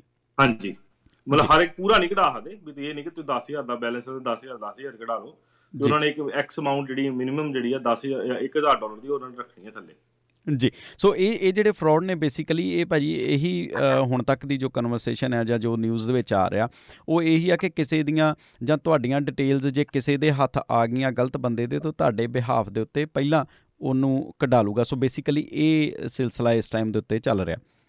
ਤੇ ਜੇ ਕਿਸੇ ਤੱਕ ਨਿਕਲ ਗਿਆ ਪੈਸੇ ਤੇ ਇਹਨੂੰ ਤੁਸੀਂ ਬੈਠੇ ਨਾ ਰਹੋ ਚੁੱਪ ਕਰਕੇ, ਇਹਨੂੰ ਐਸ ਸੂਨ ਐਸ ਪੋਸੀਬਲ ਜਿਹੜਾ ਟੈਕਸ ਆਫਿਸਰ ਨੂੰ ਰਿਪੋਰਟ ਕਰੋ ਜੀ। ਉਹਦੇ ਵਿੱਚ ATO ਦੀ ਸਾਈਟ ਤੇ ਜਾ ਕੇ ਤੁਸੀਂ ਸੁਪਰਐਨੂਏਸ਼ਨ ਟਾਈਪ ਕਰੋਗੇ ਤਾਂ ਤੁਹਾਨੂੰ ਆ ਜਾਊਗਾ ਸੁਪਰਐਨੂਏਸ਼ਨ ਫਰੋਡ ਦਾ ਨੰਬਰ ਆ ਜਾਊਗਾ ਸਟੇਟਵੇ। ਉਹਨਾਂ ਦੀ ਹੌਟਲਾਈਨ ਤੇ ਫੋਨ ਕਰਕੇ ਤੁਸੀਂ ਦੱਸ ਸਕਦੇ ਹੋ ਕਿ ਸਾਡਾ ਟੈਕਸ ਫਾਈਲ ਨੰਬਰ ਆ ਸਾਡਾ ਸੁਪਰਐਨੂਏਸ਼ਨ ਤੇ ਮੈਨੂੰ ਜਿਹੜਾ ਜਾਪਦਾ ਕਿ ਮੇਰੇ ਅਕਾਊਂਟ 'ਚੋਂ ਪੈਸੇ ਨਿਕਲ ਚੁੱਕੇ ਆ। ਪਰ ਇਹ ਗੱਲ ਕਰਨ ਤੋਂ ਪਹਿਲੇ ਤੁਸੀਂ ਆਪਣਾ ਲੌਗਇਨ ਕਰਕੇ ਡਬਲ ਚੈੱਕ ਕ੍ਰਾਸ ਚੈੱਕ ਕਰ ਲਓ, ਵੀ ਇਹ ਨਾ ਹੋਵੇ ਕਿ ਤੁਸੀਂ ਤੁਹਾਨੂੰ ਲੱਗ ਰਿਹਾ ਹੋਵੇ ਤਾਂ ਤੁਸੀਂ ਸਿੱਧਾ ਹੀ ਕਰ ਦਿਓ। ਜੀ। ਸੋ ਇਸ ਤੋਂ ਇਲਾਵਾ ਜਿਹੜੀਆਂ ਸਮੱਸਿਆਵਾਂ ਭਾਜੀ ਆ ਰਹੀਆਂ ਨੇ ਜੋਬ ਕੀਪਰ ਦੇ ਵਿੱਚ, ਬਹੁਤ ਸਾਰੇ ਬਿਜ਼ਨਸ ਨੇ ਜਿਹੜੇ ਕੋਈ ਨਵੇਂ ਸੁਧਾਰ ਕਿਹੜੇ ਇਹੋ ਜਿਹੇ ਲਿਆਂਦੇ ਗਏ ਜਿਹਦੇ ਕਰਕੇ ਬੜੇ ਸਾਰੇ ਜਿਹੜੇ ਡਿਪਾਰਟਮੈਂਟ ਆ ਉਹ ਵਿੱਚੋਂ ਰਹਿ ਗਏ ਨੇ, ਉਹਦੇ ਬਾਰੇ ਕੁਛ? ਹਾਂਜੀ, ਇਹਦਾ ਤੇ ਮੋਟਾ ਜਿਹਾ ਜੀ ਇੱਕ ਉਹਨਾਂ ਨੇ ਮਾਪਦੰਡ ਕੱਢਿਆ ਕਿ ਤੁਹਾਡਾ 30% ਜਿਹੜਾ ਬਿਜ਼ਨਸ ਦਾ ਲਾਸ ਹੋਣਾ ਚਾਹੀਦਾ। ਇਹਦੇ ਵਿੱਚ ਕੰਪੈਰੀਜ਼ਨ ਜਿਹੜਾ ਵਾ ਉਹਨਾਂ ਨੇ ਰਿਪੋਰਟ ਮੰਗਣੀ ਸ਼ੁਰੂ ਕਰਤੀ ਆ ਜੀ। ਕੰਪੈਰੀਜ਼ਨ ਰਿਪੋਰਟ ਕਿੱਦਾਂ ਕਿ ਮਹੀਨਾ ਜਿਹੜਾ ਅਪ੍ਰੈਲ ਦਾ ਤੇ ਮਈ ਦਾ ਮਤਲਬ ਤੁਸੀਂ ਐਵਰੇਜਲੀ ਲਾਉਣਾ ਵਾ। ਐਗਜ਼ਾਮਪਲ ਆਓ ਕਿ ਜੋ ਅਪ੍ਰੈਲ ਦੇ ਮਹੀਨੇ ਵਿੱਚ ਚੱਲੀ ਆ ਇਨਕਮ ਜੀ 2020 ਚ, ਉਹਨੂੰ ਕੰਪੇਅਰ ਕਰੋ 2019 ਦੇ ਹਿਸਾਬ ਨਾਲ। ਅਪ੍ਰੈਲ 2019 ਚ ਕਿੰਨੀ ਇਨਕਮ ਸੀ, ਹੁਣ 20 ਚ ਕਿੰਨੀ ਆ। ਇਸੇ ਤਰੀਕੇ ਨਾਲ ਮਈ ਦਾ ਜੇ ਜਿੱਦਾਂ ਹੁਣ ਇੱਕ ਹਫ਼ਤਾ ਨਿਕਲ ਚੁੱਕਿਆ, ਤੁਸੀਂ ਐਵਰੇਜਲੀ ਅਗਲੇ 3 ਵੀਕ ਦਾ ਤੁਹਾਨੂੰ ਆਈਡੀਆ ਹੋ ਜਾਊਗਾ ਕਿ ਤੁਹਾਨੂੰ ਕਿੰਨੀ ਇਨਕਮ ਹੋਊਗੀ ਜੀ ਜੇ ਕਰੰਟ ਸਿਚੁਏਸ਼ਨ ਚੱਲਦੀ ਰਹਿੰਦੀ ਆ। ਤੇ ਉਸ ਹਿਸਾਬ ਨਾਲ ਤੁਸੀਂ ਆਪਣਾ ਇਨਕਮ ਜਿਹੜੀ ਆ ਉਹ ਕਰੋ ਕੈਲਕੂਲੇਟ। ਤੇ ਉਹਨਾਂ ਨੇ ਸਟੇਜ 3 ਜਿਹੜੀ ਆ ਉਹ ਸ਼ੁਰੂ ਕਰਤੀ ਹੈ। ਸਟੇਜ 3 ਵਿੱਚ ਇਹ ਸਾਰੀਆਂ ਫਿਗਰਸ ਪਾਉਣੀਆਂ ਕੰਪੇਅਰ ਕਰਕੇ, ਤੇ ਉਸ ਤੋਂ ਬਾਅਦ ਤੁਹਾਨੂੰ ਉਹ ਨਾਲ ਦੀ ਨਾਲ ਹੀ ਦੱਸ ਦਿੰਦੇ ਆ ਵੀ ਤੁਹਾਨੂੰ ਕਿੰਨੇ ਪੈਸੇ ਆਉਣਗੇ, ਕਿੰਨੇ ਵੀਕਸ ਦੇ ਆਉਣਗੇ ਪੈਸੇ ਤੇ ਕਿੰਨੇ ਆਉਣਗੇ। ਉਹ ਹਾਂਜੀ, ਉਹ ਨਾਲ ਦੀ ਨਾਲ ਹੀ ਤੁਹਾਨੂੰ ਕੈਲਕੂਲੇਸ਼ਨ 'ਚ ਦੱਸ ਦੇਣਗੇ ਜੀ। ਸੋ ਇਸ ਹਫ਼ਤੇ ਕਹਿ ਰਹੇ ਸੀ ਕਿ ਬਹੁਤ ਸਾਰੀਆਂ ਪੇਮੈਂਟਸ ਜਿਹੜੀਆਂ ਨੇ ਉਹ ਆ ਚੁੱਕੀਆਂ ਨੇ, ਉਹਦੇ ਬਾਰੇ ਕੁਛ? ਟੂ ਬੀ ਓਨੈਸਟ ਅਜੇ ਤੱਕ ਮੈਨੂੰ ਕੋਈ ਕਨਫਰਮੇਸ਼ਨ ਨਹੀਂ ਆਈ ਕਿਸੇ ਕਲਾਇੰਟ ਵੱਲੋਂ ਕਿ ਸਾਨੂੰ ਪੈਸੇ ਆ ਚੁੱਕੇ ਆ, ਓਕੇ, ਇਨਕਲੂਡਿੰਗ ਆਵਰ ਸੈਲਫ। ਸਾਡੀ ਕੰਪਨੀ ਨੇ ਵੀ ਜਿਹੜਾ ਪਾਇਆ ਵਾ ਆਪਣੇ ਜਿੰਨੇ ਵੀ ਸਾਡੇ ਇੰਪਲੋਈਜ਼ ਦੇ ਆ, ਤੇ ਅਜੇ ਤੱਕ ਕਿਸੇ ਦੀ ਕੋਈ ਕਨਫਰਮੇਸ਼ਨ ਨਹੀਂ ਆਈ। ਤੇ ਅਜੇ ਮਤਲਬ ਐਂ ਕਹਿ ਲਓ ਵੀ ਕੋਈ ਪੇਮੈਂਟ ਅਜੇ ਆਈ ਨਹੀਂ, ਅਕਾਊਂਟ ਟੱਚ ਨਹੀਂ ਕੀਤੀ। ਤੇ ਜਦੋਂ ਟੱਚ ਹੋਊਗੀ ਓਬਵੀਅਸਲੀ ਅਸੀਂ ਹਾਂਜੀ ਰੈਡੀ ਦੇ ਥਰੂ ਅਸੀਂ ਅਗਲੇ ਹਫ਼ਤੇ ਸ਼ਾਇਦ ਹੋਪਫੁਲੀ ਅਪਡੇਟ ਕਰੀਏ ਤੁਹਾਨੂੰ ਹੋਰ। ਓਕੇ, ਸੋ ਹਾਲੇ ਤੱਕ ਜਿਹੜੇ ਨੇ ਉਹ ਇੰਪਲੋਇਰ ਉਹਨਾਂ ਨੇ ਜੇਬ ਦੇ ਵਿੱਚੋਂ ਹੀ ਦੇਣੇ। ਭਾਜੀ ਇੱਕ ਹੋਰ ਮਸਲਾ ਜਿਹੜਾ ਇਸ ਟਾਈਮ ਦੇ ਉੱਤੇ ਚੱਲ ਰਿਹਾ ਅਤੇ ਅੱਜ ਦੇ ਦਿਨ ਨਿਊਜ਼ ਦੇ ਵਿੱਚ ਵੀ ਕਾਫੀ ਚਰਚਾ ਦੇ ਵਿੱਚ ਰਿਹਾ ਕਿ ਕੁਛ ਇੱਕ ਕੰਪਲੇਂਟਸ ਜਿਹੜੀਆਂ ਨੇ ਇਸ ਟਾਈਮ ਡਿਪਾਰਟਮੈਂਟ ਨੂੰ ਗਈਆਂ ਨੇ, ਜਿਹਦੇ ਵਿੱਚ ਇੰਪਲੋਇਰ ਜਿਹੜੇ ਆ ਇਹ ਉਹੀ ਸਵਾਲ ਆ ਜਿਹੜਾ ਪਿਛਲੇ ਪ੍ਰੋਗਰਾਮਾਂ ਦੇ ਵਿੱਚ ਕੁਛ ਸਾਡੇ ਸਰੋਤੇ ਪੁੱਛਦੇ ਆਏ ਨੇ ਜਾਂ ਦਰਸ਼ਕ ਪੁੱਛਦੇ ਆਏ ਨੇ। ਉਹਨਾਂ ਲੋਕਾਂ ਨੇ ਜਾਂ ਇੰਪਲੋਇਰ ਨੇ ਆਪਣੇ ਇੰਪਲੋਈ ਨੂੰ ਇਹ ਕਿਹਾ ਕਿ ਜੇਕਰ ਤੂੰ ਇੰਨੇ ਘੰਟੇ ਕੰਮ ਨਹੀਂ ਕਰੇਂਗਾ ਤਾਂ ਆਪਾਂ ਤੈਨੂੰ ਇਸ ਪ੍ਰੋਗਰਾਮ ਦੇ ਵਿੱਚ ਕੋਈ ਪੇਮੈਂਟ ਨਹੀਂ ਆਪਾਂ ਦੇਵਾਂਗੇ। ਯਾਨੀ ਕਿ ਉਹਨਾਂ ਨੂੰ ਪੁਸ਼ ਕੀਤਾ ਜਾ ਰਿਹਾ ਕਿ ਤੁਸੀਂ ਆਪਣੇ ਆਵਰ ਜਿਹੜੇ ਆ ਉਹ ਵਧਾ ਕੇ ਤੁਸੀਂ ਕੰਮ ਕਰੋ, ਜੋ ਕਿ ਨੋਰਮਲ ਉਹ ਕਰ ਰਹੇ ਸੀ। ਅਤੇ ਉਹਨਾਂ ਦੀ ਕੰਪਲੇਂਟ ਜਿਹੜੀ ਆ ਉਹਦੇ ਬਿਹਾਵ ਦੇ ਉੱਤੇ ਇਨਵੈਸਟੀਗੇਸ਼ਨ ਜਿਹੜੀ ਆ ਹੁਣ ਅੱਗੇ ਵਧੀ ਆ, ਉਹਦੇ ਬਾਰੇ ਕੁਛ, ਕਿਉਂਕਿ ਪਿੱਛੇ ਹਾਲੇ ਤੱਕ ਕੋਈ ਇੱਦਾਂ ਦਾ ਕੇਸ ਆਇਆ ਨਹੀਂ, ਡਿਪਾਰਟਮੈਂਟ ਵੱਲੋਂ ਨਵੀਆਂ ਅਨਾਊਂਸਮੈਂਟ ਹੀ, ਕੁਛ ਖੁਲਾਸੇ ਜਿਹੜੇ ਆ ਉਹ ਵਧੇਰੇ ਨਹੀਂ ਸੀ ਹੋ ਸਕੇ। ਮੇਰੇ ਖਿਆਲ ਨਾਲ ਤੁਹਾਨੂੰ ਯਾਦ ਹੋਊਗਾ ਪਿਛਲੇ ਪ੍ਰੋਗਰਾਮ 'ਚ ਵੀ ਆਪਾਂ ਇਹ ਸਵਾਲ ਲਿਆ ਸੀ ਆਪਾਂ, ਪਰ ਹੁਣ ਜਦੋਂ ਡਿਪਾਰਟਮੈਂਟ ਇਹਦੇ ਉੱਤੇ ਕਲੀਅਰ ਆ ਚੁੱਕਾ ਖੁੱਲ੍ਹ ਕੇ, ਅਤੇ ਹੁਣ ਆਪਾਂ ਕੀ ਆਪਾਂ ਇਨਫੋਰਮੇਸ਼ਨ ਪਾਸ ਔਨ ਕਰ ਸਕਦੇ ਹਾਂ? ਹਾਂਜੀ, ਉਹਦੇ ਵਿੱਚ ਉਹਨਾਂ ਨੇ ਕਲੀਅਰ ਕੀਤਾ ਕਿ ਇਹ ਜਿਹੜਾ ਪ੍ਰੋਗਰਾਮ ਇਸ ਕਰਕੇ ਕੀਤਾ ਗਿਆ ਸਟਾਰਟ ਕਿ ਤੁਹਾਡਾ ਇੰਪਲੋਈ ਜਿਹੜਾ ਵਾ ਉਹ ਚਲੇ ਨਾ ਜਾਵੇ। ਲੈਟਸ ਸੇ ਐਗਜ਼ਾਮਪਲ ਆਓ ਕਿ ਤੁਹਾਡਾ ਬਹੁਤ ਵਧੀਆ ਇੱਕ ਇੰਪਲੋਈ ਆ ਜਿਹੜਾ ਕਿ ਬਹੁਤ ਵਧੀਆ ਕੰਮ ਕਰਦਾ, ਅਤੇ ਉਹ ਹੁਣ ਉਹਦੇ ਕੋਲ ਸਕਿੱਲਸ ਹੈਗੀਆਂ, ਸਾਰਾ ਕੁਛ ਹੈਗਾ, ਪਰ ਓਬਵੀਅਸਲੀ ਜੇ ਆਪਾਂ ਉਹਨੂੰ ਕਹਿ ਦਾਂਗੇ, ਰਿਡੰਡੈਂਟ ਕਰ ਦਾਂਗੇ, ਜੇ ਆਪਾਂ ਨੂੰ ਕਹਾਂਗੇ ਨਹੀਂ ਕੰਮ ਨਹੀਂ ਹੈਗਾ ਯਾਰ ਵੀਰ, ਜਦੋਂ ਕੰਮ ਹੋਊਗਾ ਤਾਂ ਆ ਜਿਓ।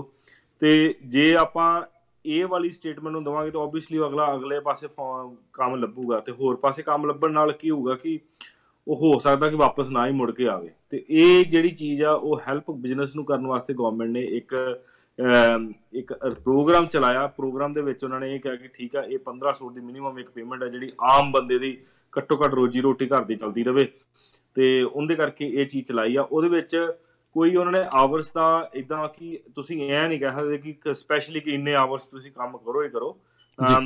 ਬਹੁਤੇ ਮੇਰੇ 2 ਤਰੀਕੇ ਨਾਲ ਬੰਦਿਆਂ ਦੇ ਨਾਲ ਜਿਹੜੀ ਗੱਲਬਾਤ ਵਾਰਤਾਲਾਪ ਹੁੰਦੀ ਆ, ਇੱਕ ਤੇ ਹੈਗੀ ਆ ਜਿਹੜੇ ਵਰਕ ਫਰੋਮ ਹੋਮ ਕਰ ਸਕਦੇ ਆ ਜੀ। ਆਈ ਥਿੰਕ ਉਹਦੇ ਵਿੱਚ ਕਿਸੇ ਨੂੰ ਕੋਈ ਕਿੰਤੂ ਪਰੰਤੂ ਨਹੀਂ ਹੋਣਾ ਚਾਹੀਦਾ। ਜੇ 40 ਆਵਰਸ ਉਹ ਕੰਮ ਕਰ ਵੀ ਰਹੇ ਆ ਤਾਂ work from home I think should be okay, fine ਹੋਣਾ ਚਾਹੀਦਾ।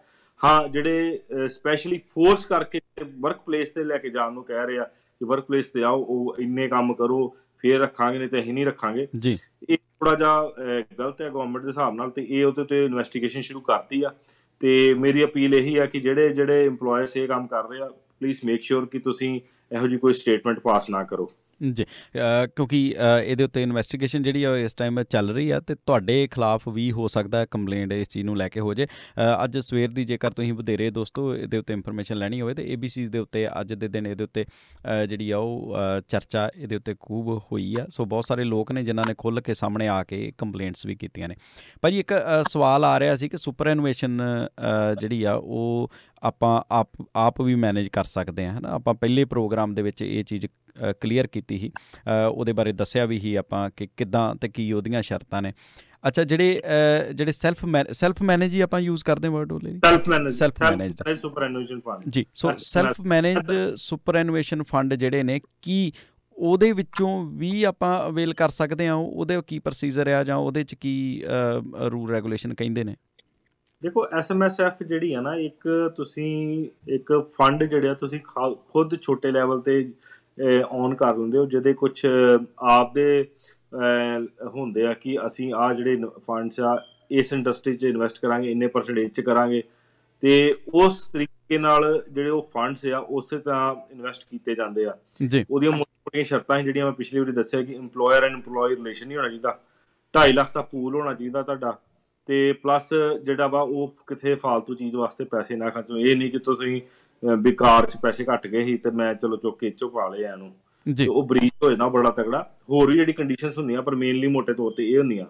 ਤੇ ਸੁਪਰ ਐਨੂਏਸ਼ਨ ਵਿੱਚ ਤੁਸੀਂ ਇਹ ਐਗਜ਼ੈਕਟਲੀ ਲਾਈਕ ਐਗਜ਼ਾਮਪਲ ਲਾਓ ਕਿ ਤੁਸੀਂ ਹਿਸਟਾ ਤੋਂ ਹੋਸਟ ਪਲੱਸ 'ਚ ਚੱਲ ਜਾਂਦੇ ਹੋ, ਜਾਂ ਹੋਸਟ ਪਲੱਸ ਤੋਂ ਹੋਰ ਕਿਸੇ ਕੰਪਨੀ 'ਚ ਚੱਲ ਜਾਂਦੇ ਹੋ। ਇੱਦਾਂ ਹੀ ਤੁਸੀਂ ਆਪਣੇ ਜਿੱਦਾਂ ਕਈਆਂ ਦੇ ਸੁਪਰ ਐਨੂਏਸ਼ਨ ਪਈ ਆ, 4 ਜਗ੍ਹਾ ਤੇ ਪਈ ਆ, 5 ਜਗ੍ਹਾ ਤੇ ਪਈ ਆ, ਤੇ ਚੁੱਕ ਕੇ ਇਹ ਸਾਰੇ ਫੰਡ ਇੱਕੋ ਆਪਣੇ ਸੈਲਫ ਮੈਨੇਜ ਸੁਪਰ ਐਨੂਏਸ਼ਨ ਫੰਡ ਵਿੱਚ ਪਾ ਸਕਦੇ ਹੋ ਜੀ। ਤੇ ਇਹ ਕੋਈ ਇਹ ਆਮ ਸੁਪਰ ਐਨੂਏਸ਼ਨ ਨੂੰ ਲੈ ਕੇ ਚੱਲੋ।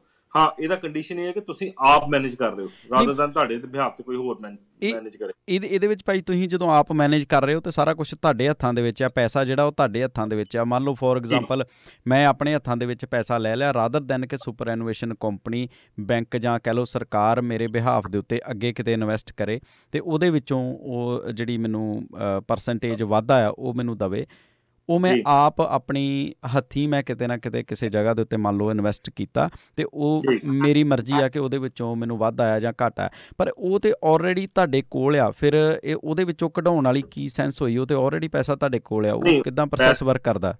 ਪੈਸੇ ਦਾ ਅਸੈਸ ਤੁਹਾਡੇ ਕੋਲ ਆ ਜੀ, ਤੁਸੀਂ ਇਨਵੈਸਟ ਕਰ ਰਹੇ ਹੋ, ਤੁਹਾਨੂੰ ਆਪ ਨੂੰ ਪਤਾ ਕਿ ਅਸੀਂ ਕਿੱਥੇ ਇਨਵੈਸਟ ਕਰ ਰਹੇ ਹਾਂ, ਬਟ ਉਹ ਤੁਸੀਂ ਪੈਸਾ ਐ ਨਹੀਂ ਹੈ ਕਿ ਅੱਜ ਚੁੱਕਿਆ ਦਿਲ ਕਿ ਵੀ ਅੱਜ ਠੀਕ ਹੈ ਯਾਰ, ਅੱਜ ਮੈਂ COVID-19 ਕਰਕੇ ਮੇਰੇ ਕੋਲ ਪੈਸੇ ਨਹੀਂ ਹੈਗੇ ਤੇ ਮੈਂ ਯੂਜ਼ ਕਰ ਲਾਂ, ਇੱਦਾਂ ਨਹੀਂ ਕਰ ਸਕਦੇ।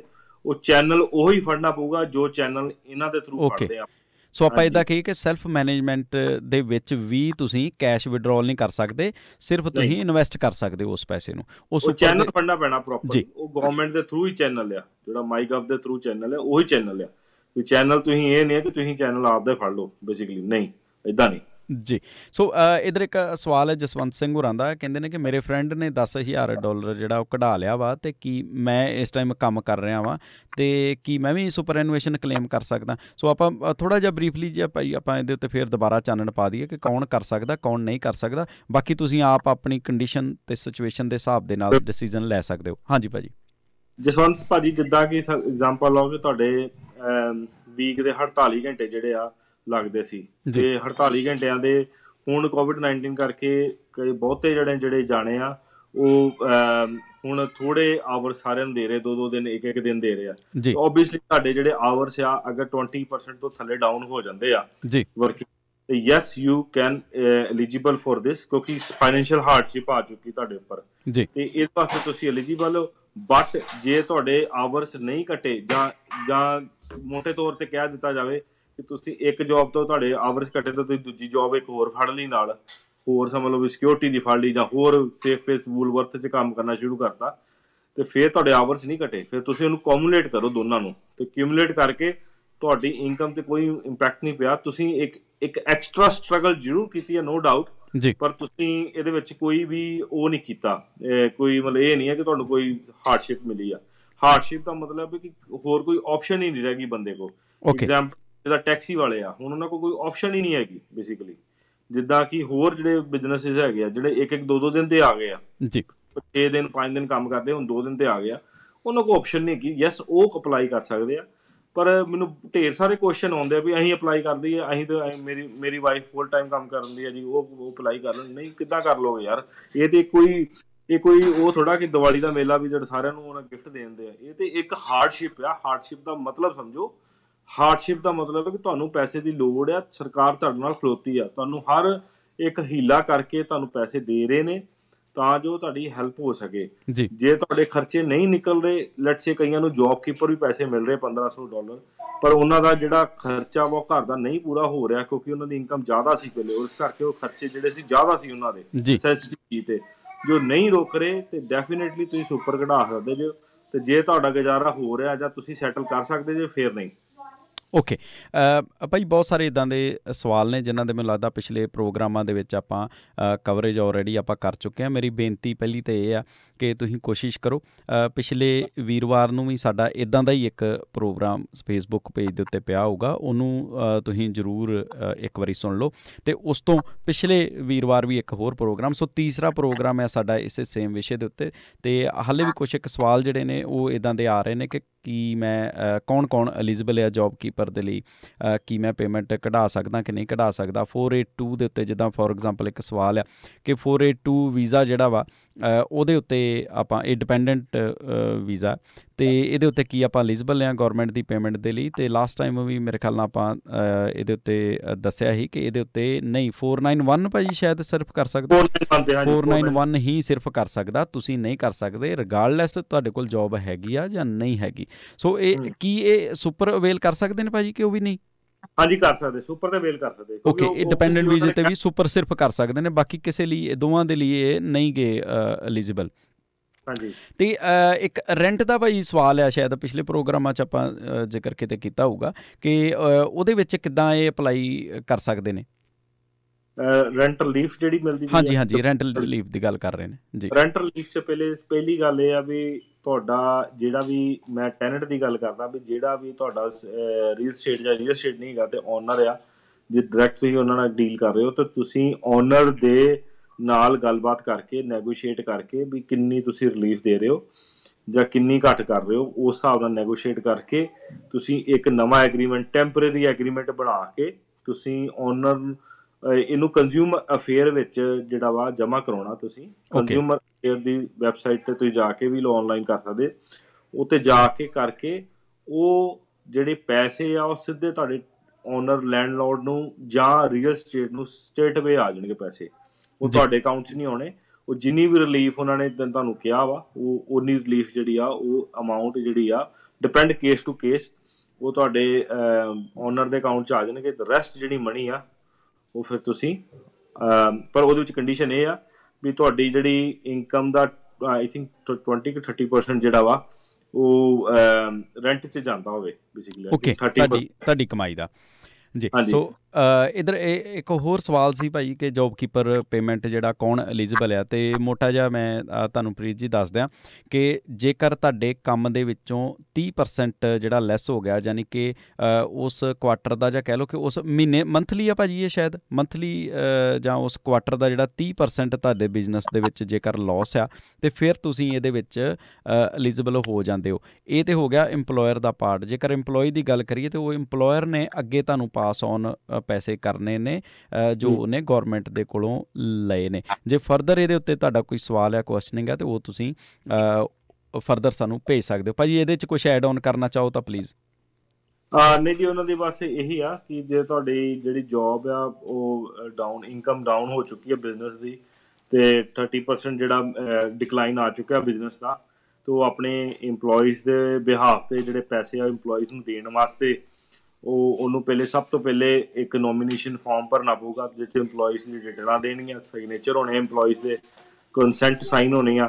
ਉਸ ਤੋਂ ਬਾਅਦ ਜਿਹੜਾ ਸੈਕਿੰਡ ਸਟੈਪ ਆ, ਉਹਦੇ ਵਿੱਚ ਜਿਹੜੀ ਆ ਇਨਕਮ ਜਿਹੜੀ ਆ ਅਪਗ੍ਰੇਡ ਕਰਨੀ ਪੈਣੀ ਹੈ ਕਿ ਅਪ੍ਰੈਲ ਦੇ ਮਹੀਨੇ 'ਚ ਕਿੰਨੀ ਟਰਨਓਵਰ ਸੀ ਅਤੇ ਮਈ ਦੇ ਮਹੀਨੇ 'ਚ ਕਿੰਨੀ ਟਰਨਓਵਰ ਹੋਊਗੀ, ਤਾਂ ਜੋ ਉਸ ਹਿਸਾਬ ਨਾਲ ਟੈਕਸ ਆਫਿਸ ਜਿਹੜਾ ਉਹਨੂੰ ਚੈੱਕ ਕਰਕੇ ਐਲੀਜੀਬਲ ਕਰਕੇ ਤੁਹਾਨੂੰ ਨਾਲ ਦੀ ਨਾਲ ਹੀ ਜਿਹੜੀ ਕੈਲਕੂਲੇਸ਼ਨ ਆ ਜਾਊਗੀ ਵੀ ਇੰਨੀ ਐਕਸ ਅਮਾਊਂਟ ਜਿਹੜੀ ਆ ਤੁਹਾਡੇ ਅਕਾਊਂਟ 'ਚ ਆ ਜੂਗੀ। ਅਤੇ ਉਹ ਇੱਕ ਪ੍ਰੋਪਰ ਪ੍ਰੋਸੀਜਰ ਆ, ਉਹ ਫੋਲੋ ਕਰਨਾ ਪੈਣਾ। ਹਾਂ, ਮੇਕ ਸ਼ੋਰ ਕਰਿਓ ਕਿ ਤੁਸੀਂ ਕੈਲਕੂਲੇਸ਼ਨ ਪਹਿਲੇ ਆਪਣੀਆਂ ਚੈੱਕ ਕਰ ਲਿਓ ਸਬਮਿਟ ਕਰਨ ਤੋਂ ਪਹਿਲੇ ਕਿ ਪਿਛਲੇ ਸਾਲ ਅਪ੍ਰੈਲ ਦੇ ਮਹੀਨੇ ਵਿੱਚ ਕਿੰਨੀਆਂ ਸੀ ਤੇ ਐਰ ਸਾਲ ਅਪ੍ਰੈਲ ਦੇ ਮਹੀਨੇ 'ਚ ਕਿੰਨੀਆਂ ਸੀ, ਤੇ ਪਿਛਲੀ ਵਾਰ ਮਈ ਦੇ ਇੱਕ ਪਹਿਲੇ ਵੀਕ 'ਚ ਕਿੰਨੀ ਸੀ ਤੇ ਇਸ ਵਾਰ ਮਈ ਦੇ ਪਹਿਲੇ ਵੀਕ 'ਚ ਕਿੰਨੀ ਆ, ਤਾਂ ਜੋ ਤੁਸੀਂ ਇੱਕ ਆਈਡੀਆ ਮੋਟਾ ਲਾ ਸਕੋ ਕਿ ਪੂਰੇ ਮਹੀਨੇ ਦੀ ਮਈ ਦੀ ਕਿੰਨੀ ਬਣੂਗੀ, ਤਾਂ ਜੋ ਤੁਹਾਨੂੰ ਇੱਕ ਸਹੀ ਇੱਕ ਪਾਥਵੇ ਤੇ ਆ ਸਕੋ। ਵੀ 19-20 ਦਾ ਤਾਂ ਕੋਈ ਚੱਕਰ ਨਹੀਂ ਆ। ਵੇਖੋ ਇੱਕ ਆਪਾਂ ਅਪਰੋਕਸੀਮੇਟਲੀ ਅਮਾਊਂਟ ਲਾ ਰਹੇ ਹਾਂ ਮਈ ਦੀ। ਹੁਣ ਇਹ ਵੀ ਨਹੀਂ ਪਤਾ ਵੀ ਕੱਲ ਕੰਡੀਸ਼ਨ ਕਿਹੜੀ ਪੈ ਜਾਣੀ ਆ, ਕੱਲ ਨੂੰ ਇਹ ਲੋਕਡਾਊਨ ਖੁੱਲਦਾ ਕਿ ਹੋਰ ਵੱਧਦਾ, ਇਹ ਅਜੇ ਅਨਐਕਸਪੈਕਟਿਡ ਚੀਜ਼ਾਂ ਵਾ। ਤੇ ਇਹ ਇਸ ਹਿਸਾਬ ਨਾਲ ਤੁਸੀਂ ਇਹ ਲਾਓ ਵੀ ਇੱਕ ਵੀਕ ਦੀ ਜੇ ਬਣਦੀ 4 ਵੀਕਾਂ ਦੀ ਕਿੰਨੀ ਬਣੂਗੀ, ਉਸ ਹਿਸਾਬ ਨਾਲ ਤੁਸੀਂ ਗਵਰਨਮੈਂਟ ਨੂੰ ਅਪਡੇਟ ਕਰੋ। ਹਰ ਮਹੀਨੇ ਦੇ ਮਹੀਨੇ ਅਪਡੇਟ ਹੋਣੀ ਆ, ਤੇ ਜਿੱਥੇ ਗਵਰਨਮੈਂਟ ਨੂੰ ਲੱਗਾ ਵੀ ਨਹੀਂ ਇਹਨਾਂ ਦੀ ਇਨਕਮ ਵੱਧ ਗਈ ਆ ਜਾਂ ਅਪ ਹੋ ਗਈ ਆ, ਤੇ ਉੱਥੇ ਉਹ ਪੇਮੈਂਟ ਜਿਹੜੀ ਆ ਉਹ ਸਟਾਪ ਹੋ ਜਾਊਗੀ ਜੀ। ਸੋ ਇਹਦੇ ਵਿੱਚ ਭਾਜੀ ਆਪਾਂ ਇਹ ਵੀ ਇੱਕ ਚੀਜ਼ ਜਿਹੜੀ ਆ ਉਹ ਐਡ ਔਨ ਕੀ ਆਪਾਂ ਕਰ ਸਕਦੇ ਹਾਂ ਕਿ ਜਿਹੜੇ ਪੇਮੈਂਟ ਇਹਨਾਂ ਨੇ ਕਰਨੀ ਆ ਉਹਦੇ ਵਿੱਚ ਹਾਲੇ ਤੱਕ ਜੇ ਮੰਨ ਲਓ ਸਾਰਾ ਕੁਝ ਠੀਕ ਠਾਕ ਚੱਲ ਰਿਹਾ ਵਾ, 30% ਦਾ ਘਾਟਾ ਨਹੀਂ ਆ, ਤੇ ਕਾਹਲੀ ਨਾ ਕਰਨ, ਅਗਲੇ ਮਹੀਨੇ ਹੋ ਸਕਦਾ ਸਿਚੁਏਸ਼ਨ ਤੁਹਾਡੀ ਜਿਹੜੀ ਆ ਉਹ ਅਲੱਗ ਹੋਵੇ ਤੇ ਫਿਰ ਦੁਬਾਰਾ ਤੋਂ ਤੁਸੀਂ ਉਹਦੇ ਵਿੱਚ ਕਰ ਲਓ ਅਪਲਾਈ, ਕੀ ਇਹ ਪੋਸੀਬਿਲਿਟੀ ਹੈ ਜਾਂ ਨਹੀਂ? ਇਹ ਤੇ ਵੀ ਟੈਕਸ ਆਫਿਸ ਨੇ ਕਮੈਂਟ ਪਾਸ ਕੀਤਾ ਸੀ ਕਿ ਮੈਂ ਇੱਕ ਕਾਮਨ ਐਗਜ਼ਾਮਪਲ ਹੈ, ਇੱਕ ਜਿਹੜੇ ਟਰਾਂਸਪੋਰਟ ਇੰਡਸਟਰੀ ਨਾਲ ਜਿਹੜੇ ਜੁੜੇ ਆ, ਜਿਨ੍ਹਾਂ ਦੇ ਟਰੱਕਿੰਗ ਦੇ ਕੰਮ ਹੈ ਜਿਹੜੇ, ਉਹ 1 ਮਹੀਨਾ ਦੀ ਜਿਹੜੀ ਪੇ ਆ ਜਾਂ 1.5 ਮਹੀਨੇ ਦੀ ਪੇ ਜਿਹੜੀ ਥੱਲੇ ਰੱਖ ਕੇ ਚੱਲਦੇ ਆ ਜਿੰਨੇ ਵੀ ਸਪਲਾਇਰਸ ਹੈਗੇ ਆ। ਜੇ ਸਮਝ ਲਓ ਵੀ ਕਿਸੇ ਨੇ ਫਰਵਰੀ ਦੇ ਮਹੀਨੇ 'ਚ ਕੰਮ ਕੀਤਾ ਤਾਂ ਉਹਨੂੰ ਮਾਰਚ 'ਚ ਆਉਣਾ ਜੀ, ਤੇ ਜਿਹੜਾ ਮਾਰਚ ਦੇ ਮਹੀਨੇ 'ਚ ਕੰਮ ਕੀਤਾ ਉਹ ਅਪ੍ਰੈਲ 'ਚ ਆਉਣਾ ਜੀ। ਤੇ ਉਹ ਜਿਹੜਾ ਫਿਗਰਸ ਆ ਉਹ ਫਿਗਰਸ ਦੇ ਹਿਸਾਬ ਨਾਲ ਅਜੇ ਉਹ ਚੇਂਜਿਸ ਨਹੀਂ ਦਿਖਦੀਆਂ ਹੋਣਗੀਆਂ, ਬਟ ਉਹ ਇੱਕ ਗ੍ਰੇ ਏਰੀਆ 'ਚ ਆ ਜਾਂਦਾ। ਮਤਲਬ ਇੱਕ ਹਰ ਚੀਜ਼ ਜਿਹੜੀ ਆ ਬਲੈਕ ਐਂਡ ਵਾਈਟ ਨਹੀਂ ਹੈਗੀ, ਹਾਂ ਜਾਂ ਨਾ ਨਹੀਂ ਹੈਗੀ, ਕੁਛ ਮੇ ਵੀ ਹੈਗੇ ਵਿੱਚ। ਓਕੇ, ਹੁਣ ਉਹਦੇ ਵਿੱਚ ਕੀ ਆ ਕਿ ਉਹਨਾਂ ਨੇ ਕਿਹਾ ਕਿ ਜੇ ਤੁਹਾਨੂੰ ਲੱਗਦਾ ਕਿ ਇੰਪੈਕਟ ਪੈ ਚੁੱਕਿਆ ਵਾ, ਹਾਊ ਐਵਰ ਜਿਹੜੀ ਇਨਕਮ ਆ ਉਹ ਅਜੇ ਇੰਪੈਕਟ ਨਹੀਂ ਪੈ ਰਹੀ, ਕਿਉਂਕਿ ਆ ਤੁਹਾਡਾ ਜਿਹੜਾ ਅਰੇਂਜਮੈਂਟ ਉਹ 30 ਡੇਜ਼ ਦਾ ਅਰੇਂਜਮੈਂਟ ਆ ਜੀ।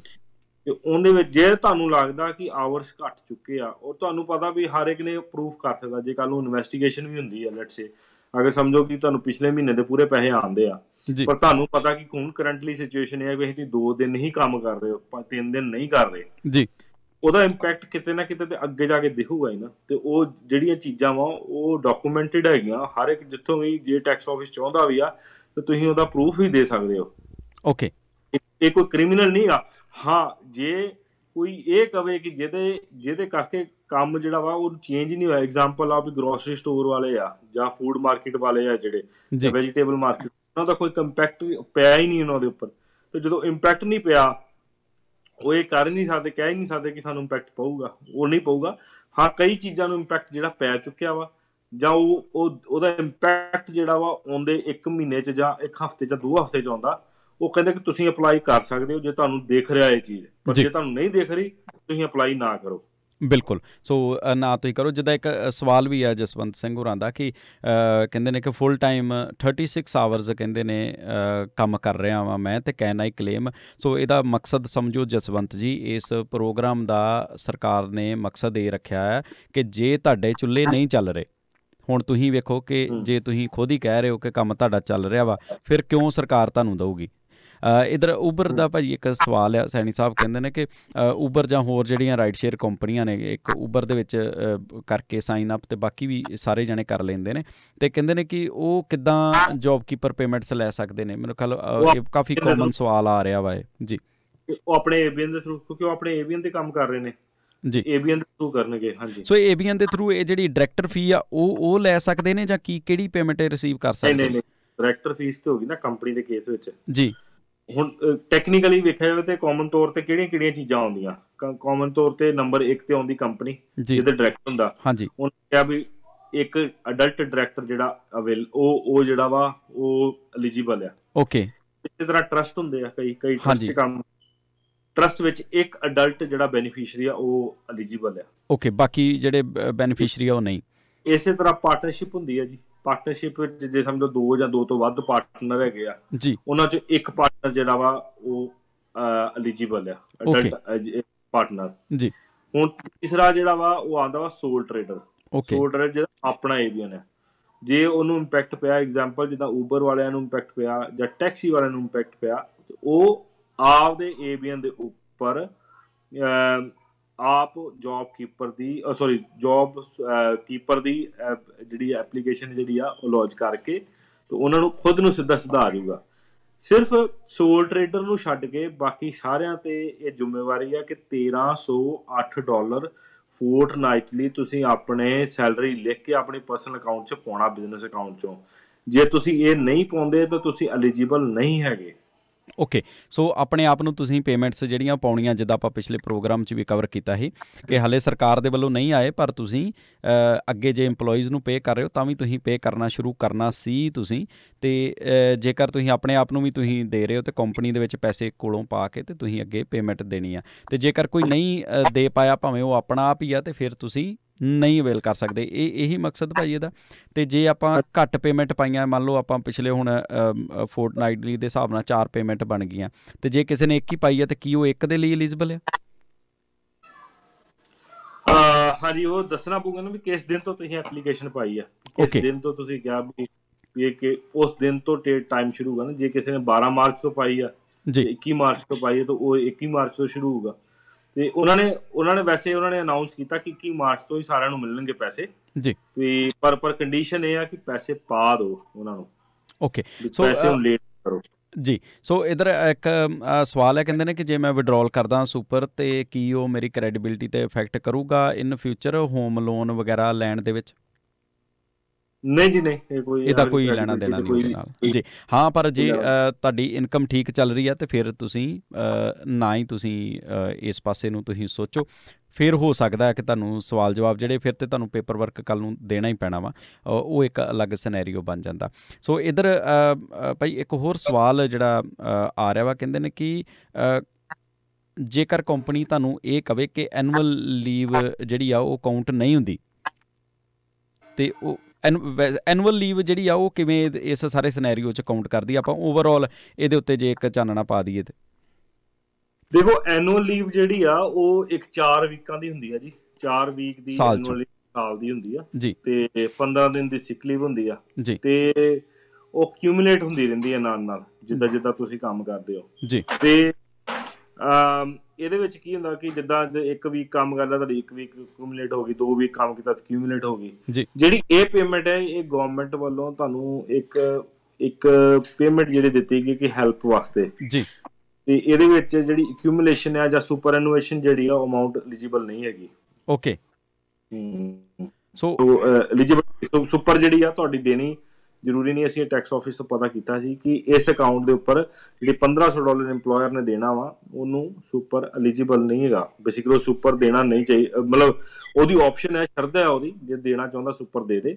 ਓਕੇ, ਕਈਆਂ ਨੇ ਇਸ ਤਰੀਕੇ ਨਾਲ ਵੀ ਕੀਤਾ। ਮੈਂ ਜੋ ਮੇਰੀ ਹੁਣ, ਕਿਉਂਕਿ ਅਸੀਂ ਹਰ ਇੱਕ ਕਲਾਇੰਟ ਹਰ ਪ੍ਰਜਾਤੀ ਵਾਲੇ ਬੰਦੇ ਨਾਲ ਡੀਲ ਕਰੀਦਾ ਜੀ, ਤੇ ਅਸੀਂ ਇੱਕ ਡੀਲ ਕੀਤਾ ਸੀ ਕਿਸੇ ਨਾਲ। ਉਹਨੂੰ ਪਤਾ ਲੱਗਾ ਕਿ ਉਹਨਾਂ ਨੇ ਜਿਹੜਾ ਮਾਡਲ, ਵੱਡੀ ਕੰਪਨੀ ਆ ਬੇਸਿਕਲੀ, ਛੋਟੀ ਨਹੀਂ ਆ, ਉਹਨਾਂ ਨੇ ਕੀ ਕੀਤਾ, ਉਹਨਾਂ ਨੇ ਜਿਹੜੇ ਆਵਰਸ ਉਹਨਾਂ ਦੇ ਬਣਦੇ ਸੀ ਇੰਪਲੋਈਜ਼ ਦੇ, ਲੈਟਸ ਸੇ 10 ਆਵਰ ਬਣੇ, 5 ਆਵਰ ਬਣੇ, 2 ਆਵਰ ਬਣੇ, ਜਿਹੜੇ ਜਿੰਨੇ ਵੀ ਉਹਨਾਂ ਨੇ ਆਵਰਸ ਕੰਮ ਕੀਤੇ ਉਹਦੇ ਪੈਸੇ ਵੱਖਰੇ ਪਾਉਂਦੇ ਪਏ ਆ। ਓਕੇ, ਤੇ ਜੋਬ ਕੀਪਰ ਦਾ 1500 ਸਿੱਧਾ ਵੱਖਰਾ ਪਾਈ ਜਾਂਦੇ ਹੋ ਵੀ। ਉਹ ਕਹਿੰਦੇ ਵੀ ਉਹਦਾ ਹਿਸਾਬ ਹੀ ਨੱਕੀ ਕਰੋ ਸਿੱਧਾ ਹੀ।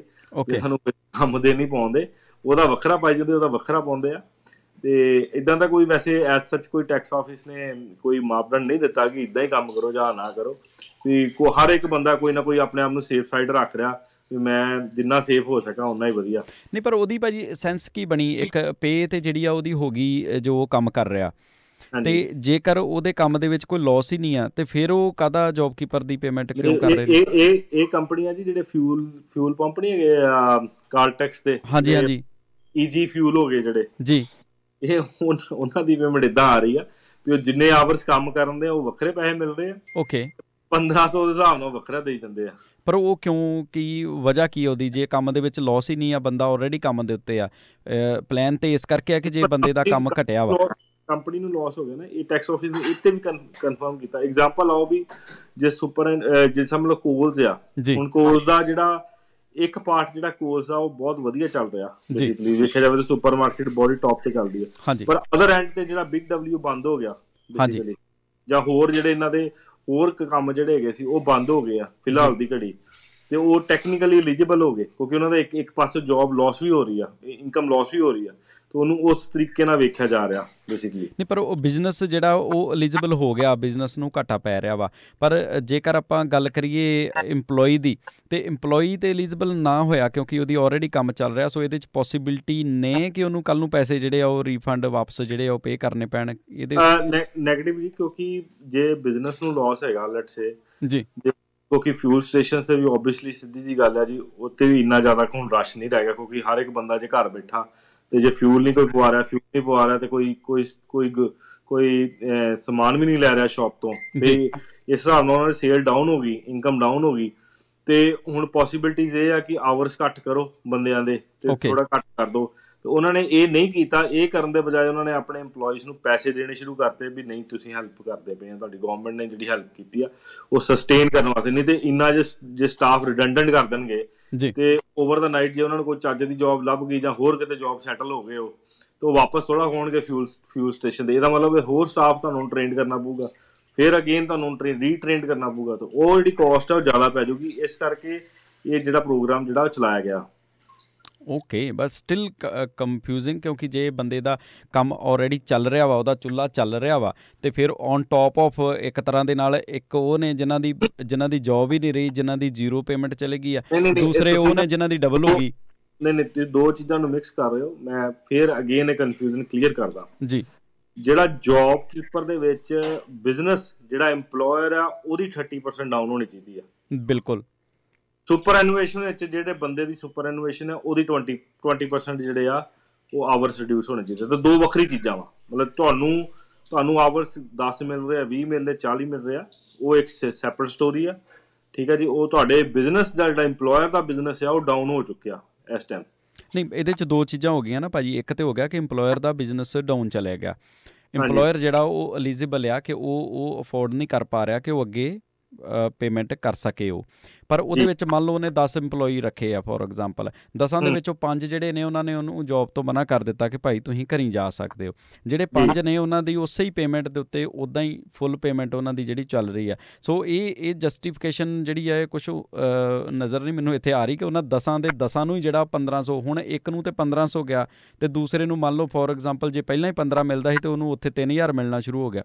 ਪਰ ਇਹਦੇ ਵਿੱਚ ਜਿਹੜਾ ਮਾਡਲ ਅਖਤਿਆਰ ਕੀਤਾ ਜੀ EMPLOYERS ਨੇ, ਜਾਂ ਜੋ ਇੱਕ ਆਈਡਲੀ ਮਾਡਲ ਵੇਖਿਆ ਜਾ ਰਿਹਾ, ਜੇ ਸਾਡੇ ਕੋਲ 10 ਬੰਦੇ ਆ ਤਾਂ ਉਹ ਪੁਸ਼ ਕਰ ਰਹੇ ਕਿ 10 ਜੋ ਥੋੜਾ ਕਰਕੇ ਇਹਨਾਂ ਨੂੰ ਕੰਮ ਦਿੱਤਾ ਜਾਵੇ। ਠੀਕ ਹੈ ਜੀ। ਇੱਕ ਤਾਂ ਤੁਹਾਡਾ ਕੰਮ ਆਵਰਸ ਵੀ ਜਿਹੜੇ ਉਹ ਵੰਡੇ ਜਾਣਗੇ ਸਾਰਿਆਂ ਨੂੰ ਜੀ, ਤੇ ਇੱਕ ਜਿਹੜੇ ਜਿੰਨੇ ਬੰਦੇ ਆ ਤੁਸੀਂ ਸਾਰਿਆਂ ਦਾ, ਉਹਨਾਂ ਨੇ ਇਹ ਥੋੜਾ ਕਿਹਾ ਕਿ 5 ਬੰਦਿਆਂ ਨੂੰ ਦਵਾਂਗੇ, 6 ਬੰਦਿਆਂ ਨੂੰ ਦਵਾਂਗੇ। ਤੁਹਾਡੇ 10 ਬੰਦਿਆਂ ਦੀ ਟੀਮ ਹੈ, 10 ਬੰਦੇ ਐਲੀਜੀਬਲ ਆ ਜੌਬ ਕੀਪਰ ਵਾਸਤੇ, ਤੇ 5 ਨੂੰ ਐਲੀਜੀਬਲ ਕਰ ਦਿਓ। ਓਕੇ, ਸੋ ਆਪਾਂ ਇਹਨੂੰ ਸਮਝਣ ਦੇ ਲਈ ਆਪਾਂ ਇੱਦਾਂ ਕਰ ਲਈਏ ਕਿ ਜੇ ਉਹਨਾਂ ਨੂੰ ਫੋਰ ਐਗਜ਼ਾਮਪਲ 1500 ਪੇ 10 ਨੂੰ ਪਹਿਲਾਂ ਮਿਲ ਰਹੀ ਸੀ, ਤੇ 1500 ਦੀ ਥਾਂ ਤੇ ਹੁਣ ਜੇਕਰ ਉਹਨਾਂ ਦੀ ਘਟ ਕੇ 700 ਰਹਿ ਗਈ ਹੈ, ਤੇ ਬਾਕੀ ਜਿਹੜਾ ਪੈਸਾ ਵਾ ਉਹ ਸਰਕਾਰ ਵਾਲੇ ਪੈਸਿਆਂ ਦੇ ਨਾਲ ਉਹਨਾਂ ਦਾ ਪੂਰਾ ਕਰ ਦਿੱਤਾ। ਹਾਂਜੀ ਜੀ, ਕਹਿ ਸਕਦੇ ਹਾਂ ਜੀ। ਸੋ ਇੱਧਰ ਭਾਈ ਇੱਕ ਸਵਾਲ ਜਿਹੜਾ ਵਾ ਉਹ ਆ ਰਿਹਾ ਵਾ, ਫੈਮਿਲੀ ਜਿਹੜੀ ਆ ਕਹਿੰਦੇ ਨੇ ਸਟਕ ਹੋ ਗਈ ਓਵਰਸੀਜ਼ ਜੀ, ਤੇ ਜੌਬ ਕੀਪਰ ਦੇ ਲਈ ਕੀ ਉਹ ਅਪਲਾਈ ਕਰ ਸਕਦੇ ਕਿ ਨਹੀਂ? ਹੁਣ ਇੱਥੇ ਗੋਲਡੀ ਜੀ ਪਿਛਲੀ ਵਾਰੀ ਸਵਾਲ ਆਇਆ ਨਹੀਂ ਭਾਈ, ਇੱਥੇ ਇੱਕ ਚੀਜ਼ ਇੰਪੋਰਟੈਂਟ ਜਿਹੜੀ ਇਹਨਾਂ ਦੇ ਕੋਲੋਂ ਹੋਰ ਪੁੱਛ ਲੈਣ ਵਾਲੀ, ਗੋਲਡੀ ਜੀ ਪਹਿਲਾਂ ਇਹ ਚੀਜ਼ ਕਲੀਅਰ ਕਰੋ ਕਿ ਤੁਸੀਂ EMPLOYER ਹੋ ਕਿ EMPLOYEE ਹੋ। ਸੋ ਇਹ ਵੀ ਪੁੱਛਣਾ ਭਾਈ, ਇਹ ਤੇ ਪਤਾ ਲੱਗੇ ਨਾ ਵੀ ਇਹ ਕੰਮ ਕਰਨ ਵਾਲੇ ਨੇ ਜਾਂ ਇਹ ਅੱਗੇ, ਕਿਉਂਕਿ ਜੇ EMPLOYER ਨੇ ਤੇ ਫਿਰ ਤੇ ਮੇਰੇ ਖਿਆਲ ਨਾਲ ਉੱਥੇ ਬੈਠੇ 20 ਇਹ ਅਵੇਲ ਕਰ ਸਕਦੇ ਨੇ। ਬਾਕੀ ਤੁਸੀਂ ਮੈਂ ਇੱਕ ਲਾਈਵ ਐਗਜ਼ਾਮਪਲ ਸ਼ੇਅਰ ਕਰਨਾ ਚਾਹੂੰਗਾ ਸਾਰਿਆਂ ਨਾਲ, ਕਿਉਂਕਿ ਮੈਂ ਪਿਛਲੀ ਵਾਰੀ ਵੀ ਇਹ ਸਵਾਲ ਆਇਆ ਸੀ ਤੇ ਮੈਂ ਉਦੋਂ ਰਿਕੁਐਸਟ ਕੀਤੀ ਸੀ ਸਾਰਿਆਂ ਨਾਲ ਕਿ ਮੈਂ ਅਜੇ ਆਪ ਨਹੀਂ ਕਲੀਅਰ ਹੈਗਾ, ਤੇ ਜੇ ਮੈਂ ਕਲੀਅਰ ਨਹੀਂ ਹੈ ਤਾਂ ਮੈਂ ਤੁਹਾਨੂੰ ਕਨਫਰਮ ਨਹੀਂ ਕਰ ਸਕਦਾ ਇਸੇ ਬਾਰੇ ਜੀ। ਮੈਂ ਹੁਣ ਕਨਫਰਮ ਹੋ ਚੁੱਕਿਆ ਜੀ। ਮੈਂ ਟੈਕਸ ਆਫਿਸ ਤੋਂ ਵੀ ਪਤਾ ਕੀਤਾ ਤੇ ਸੈਂਟਰਲ ਲਿੰਕ ਤੋਂ ਵੀ ਪਤਾ ਕੀਤਾ। ਅਸੀਂ ਪ੍ਰੋਪਰ ਜਿਹੜੀ ਆ ਟ੍ਰਾਂਜੈਕਸ਼ਨਸ ਨੰਬਰ ਲਿੱਤੀਆਂ ਜੀ। ਇਹਦੇ ਵਿੱਚ ਉਹਨਾਂ ਨੇ ਇਹ ਕਿਹਾ ਕਿ ਜਿਹੜੇ ਬੰਦੇ ਓਵਰਸੀਜ਼ ਫਸ ਚੁੱਕੇ ਨੇ ਜੀ, ਉਹ ਵਿਦ ਇੰਟੈਂਸ਼ਨ, ਜਿਹਦਾ ਐਗਜ਼ਾਮਪਲ ਉਹ ਮੇਰਾ ਇੱਕ ਕਲਾਇੰਟ ਹੈਗਾ ਸੀ, ਉਹਦਾ ਟਰੱਕ ਹੈਗਾ ਬੇਸਿਕਲੀ, ਉਹਦੀ ਆਪਣੀ ਕੰਪਨੀ ਆ, ਉਹ ਬਿਜ਼ਨਸ ਕਰਦਾ ਸੀ। ਹਾਂਜੀ। ਸਡਨਲੀ ਉਹਦੇ ਪੇਰੈਂਟਸ ਵਿੱਚੋਂ ਕੋਈ ਪੇਰੈਂਟਸ ਜਿਹੜਾ ਵਾ ਉਹ ਬਿਮਾਰ ਹੋ ਗਿਆ ਬਹੁਤ ਜ਼ਿਆਦਾ, ਉਹਨੂੰ ਓਵਰ ਦਾ ਨਾਈਟ ਫਲਾਈ ਕਰਨਾ ਪਿਆ। ਜਿੱਦਾਂ ਹੀ ਉਹ ਉੱਥੇ ਪਹੁੰਚਿਆ ਤੇ ਉਹ ਲੋਕਡਾਊਨ ਹੋ ਗਿਆ ਜੀ, ਉਹਨੂੰ ਫਸ ਗਿਆ ਉੱਥੇ। ਹੁਣ ਸਿਚੁਏਸ਼ਨ ਇਹ ਆ ਕਿ ਉਹ ਕਹਿੰਦਾ ਕਿ ਮੈਂ ਐਲੀਜੀਬਲ ਹੈਗਾ ਕਿ ਨਹੀਂ ਹੈਗਾ, ਤੇ ਉਹਨਾਂ ਨੇ ਟੈਕਸ ਆਫਿਸ ਨੇ ਕਿਹਾ ਕਿ ਇਹ ਬੰਦਾ ਐਲੀਜੀਬਲ ਹੈਗਾ, ਕਿਉਂਕਿ ਜੇ ਬੰਦਾ ਇਹ ਇੱਥੇ ਹੁੰਦਾ ਤੇ ਇਹਨਾਂ ਨੇ ਐਕਟਿਵਲੀ ਬਿਜ਼ਨਸ ਕਰਨਾ ਸੀ। ਇਹ ਉਹਦੇ ਤੇ ਕੰਡੀਸ਼ਨ ਪੈ ਗਈ ਜਾਂ ਫਸ ਗਿਆ ਉੱਤੇ, ਉਹਦੇ ਕਰਕੇ ਉਹ ਬੰਦਾ ਉੱਥੇ ਨਹੀਂ ਜਾ ਸਕਦਾ। ਤੇ ਹੁਣ ਜਿਹੜਾ ਵਾ ਉਹ ਉੱਥੇ ਫਸਿਆ ਹੋਇਆ ਤੇ ਇਹਦਾ ਮਤਲਬ ਉਹਦੇ ਬਣਦੇ, ਕਿਉਂਕਿ ਖਰਚੇ ਤਾਂ ਉਹਦੇ ਰੁਕਣੇ ਨਹੀਂ ਨਾ, ਘਰ ਦਾ ਕਿਰਾਇਆ ਹੋ ਗਿਆ ਜਾਂ ਘਰ ਦਾ ਕਿਸ਼ਤ ਹੋ ਗਈ ਜਾਂ ਹੋਰ ਚੀਜ਼ਾਂ ਜਿਹੜੀਆਂ ਹੋ ਗਈਆਂ ਉਹ ਥੋੜਾ ਰੁਕਣੇ ਆ ਜੀ।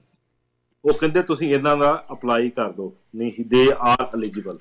ਓਕੇ, ਸੋ ਫਿਰ ਮੇਰਾ ਸਵਾਲ ਭਾਈ ਫਿਰ ਉੱਥੇ ਦਾ ਉੱਥੇ ਹੈ ਕਿ ਕੀ ਇਹ ਗੱਲ ਜਿਹੜੀ ਆ ਆਪਾਂ ਇੰਪਲੋਇਰ ਦੇ ਲਈ ਕਰ ਰਹੇ ਹਾਂ ਜਾਂ ਆਪਾਂ ਇੰਪਲੋਈ ਦੇ ਲਈ ਕਰ ਰਹੇ ਹਾਂ? ਕਿਉਂਕਿ ਇੰਪਲੋਇਰ ਹੈ ਜੇਕਰ ਤੇ ਉਹ ਤੇ ਐਲੀਜੀਬਲ ਹੋ ਗਿਆ। ਜੇ ਮੰਨ ਲਓ ਉਹਨੇ ਅੱਗੇ ਆਪਾਂ ਕਿਸੇ ਕੋਲ ਕੰਮ ਕਰ ਰਹੇ ਹਾਂ, ਆਪਾਂ ਜੋਬ ਕਰ ਰਹੇ ਹਾਂ, ਤੇ ਫਿਰ ਆਪਾਂ ਓਵਰਸੀਜ਼ ਫਸੇ ਹਾਂ, ਫਿਰ ਕੀ ਆ?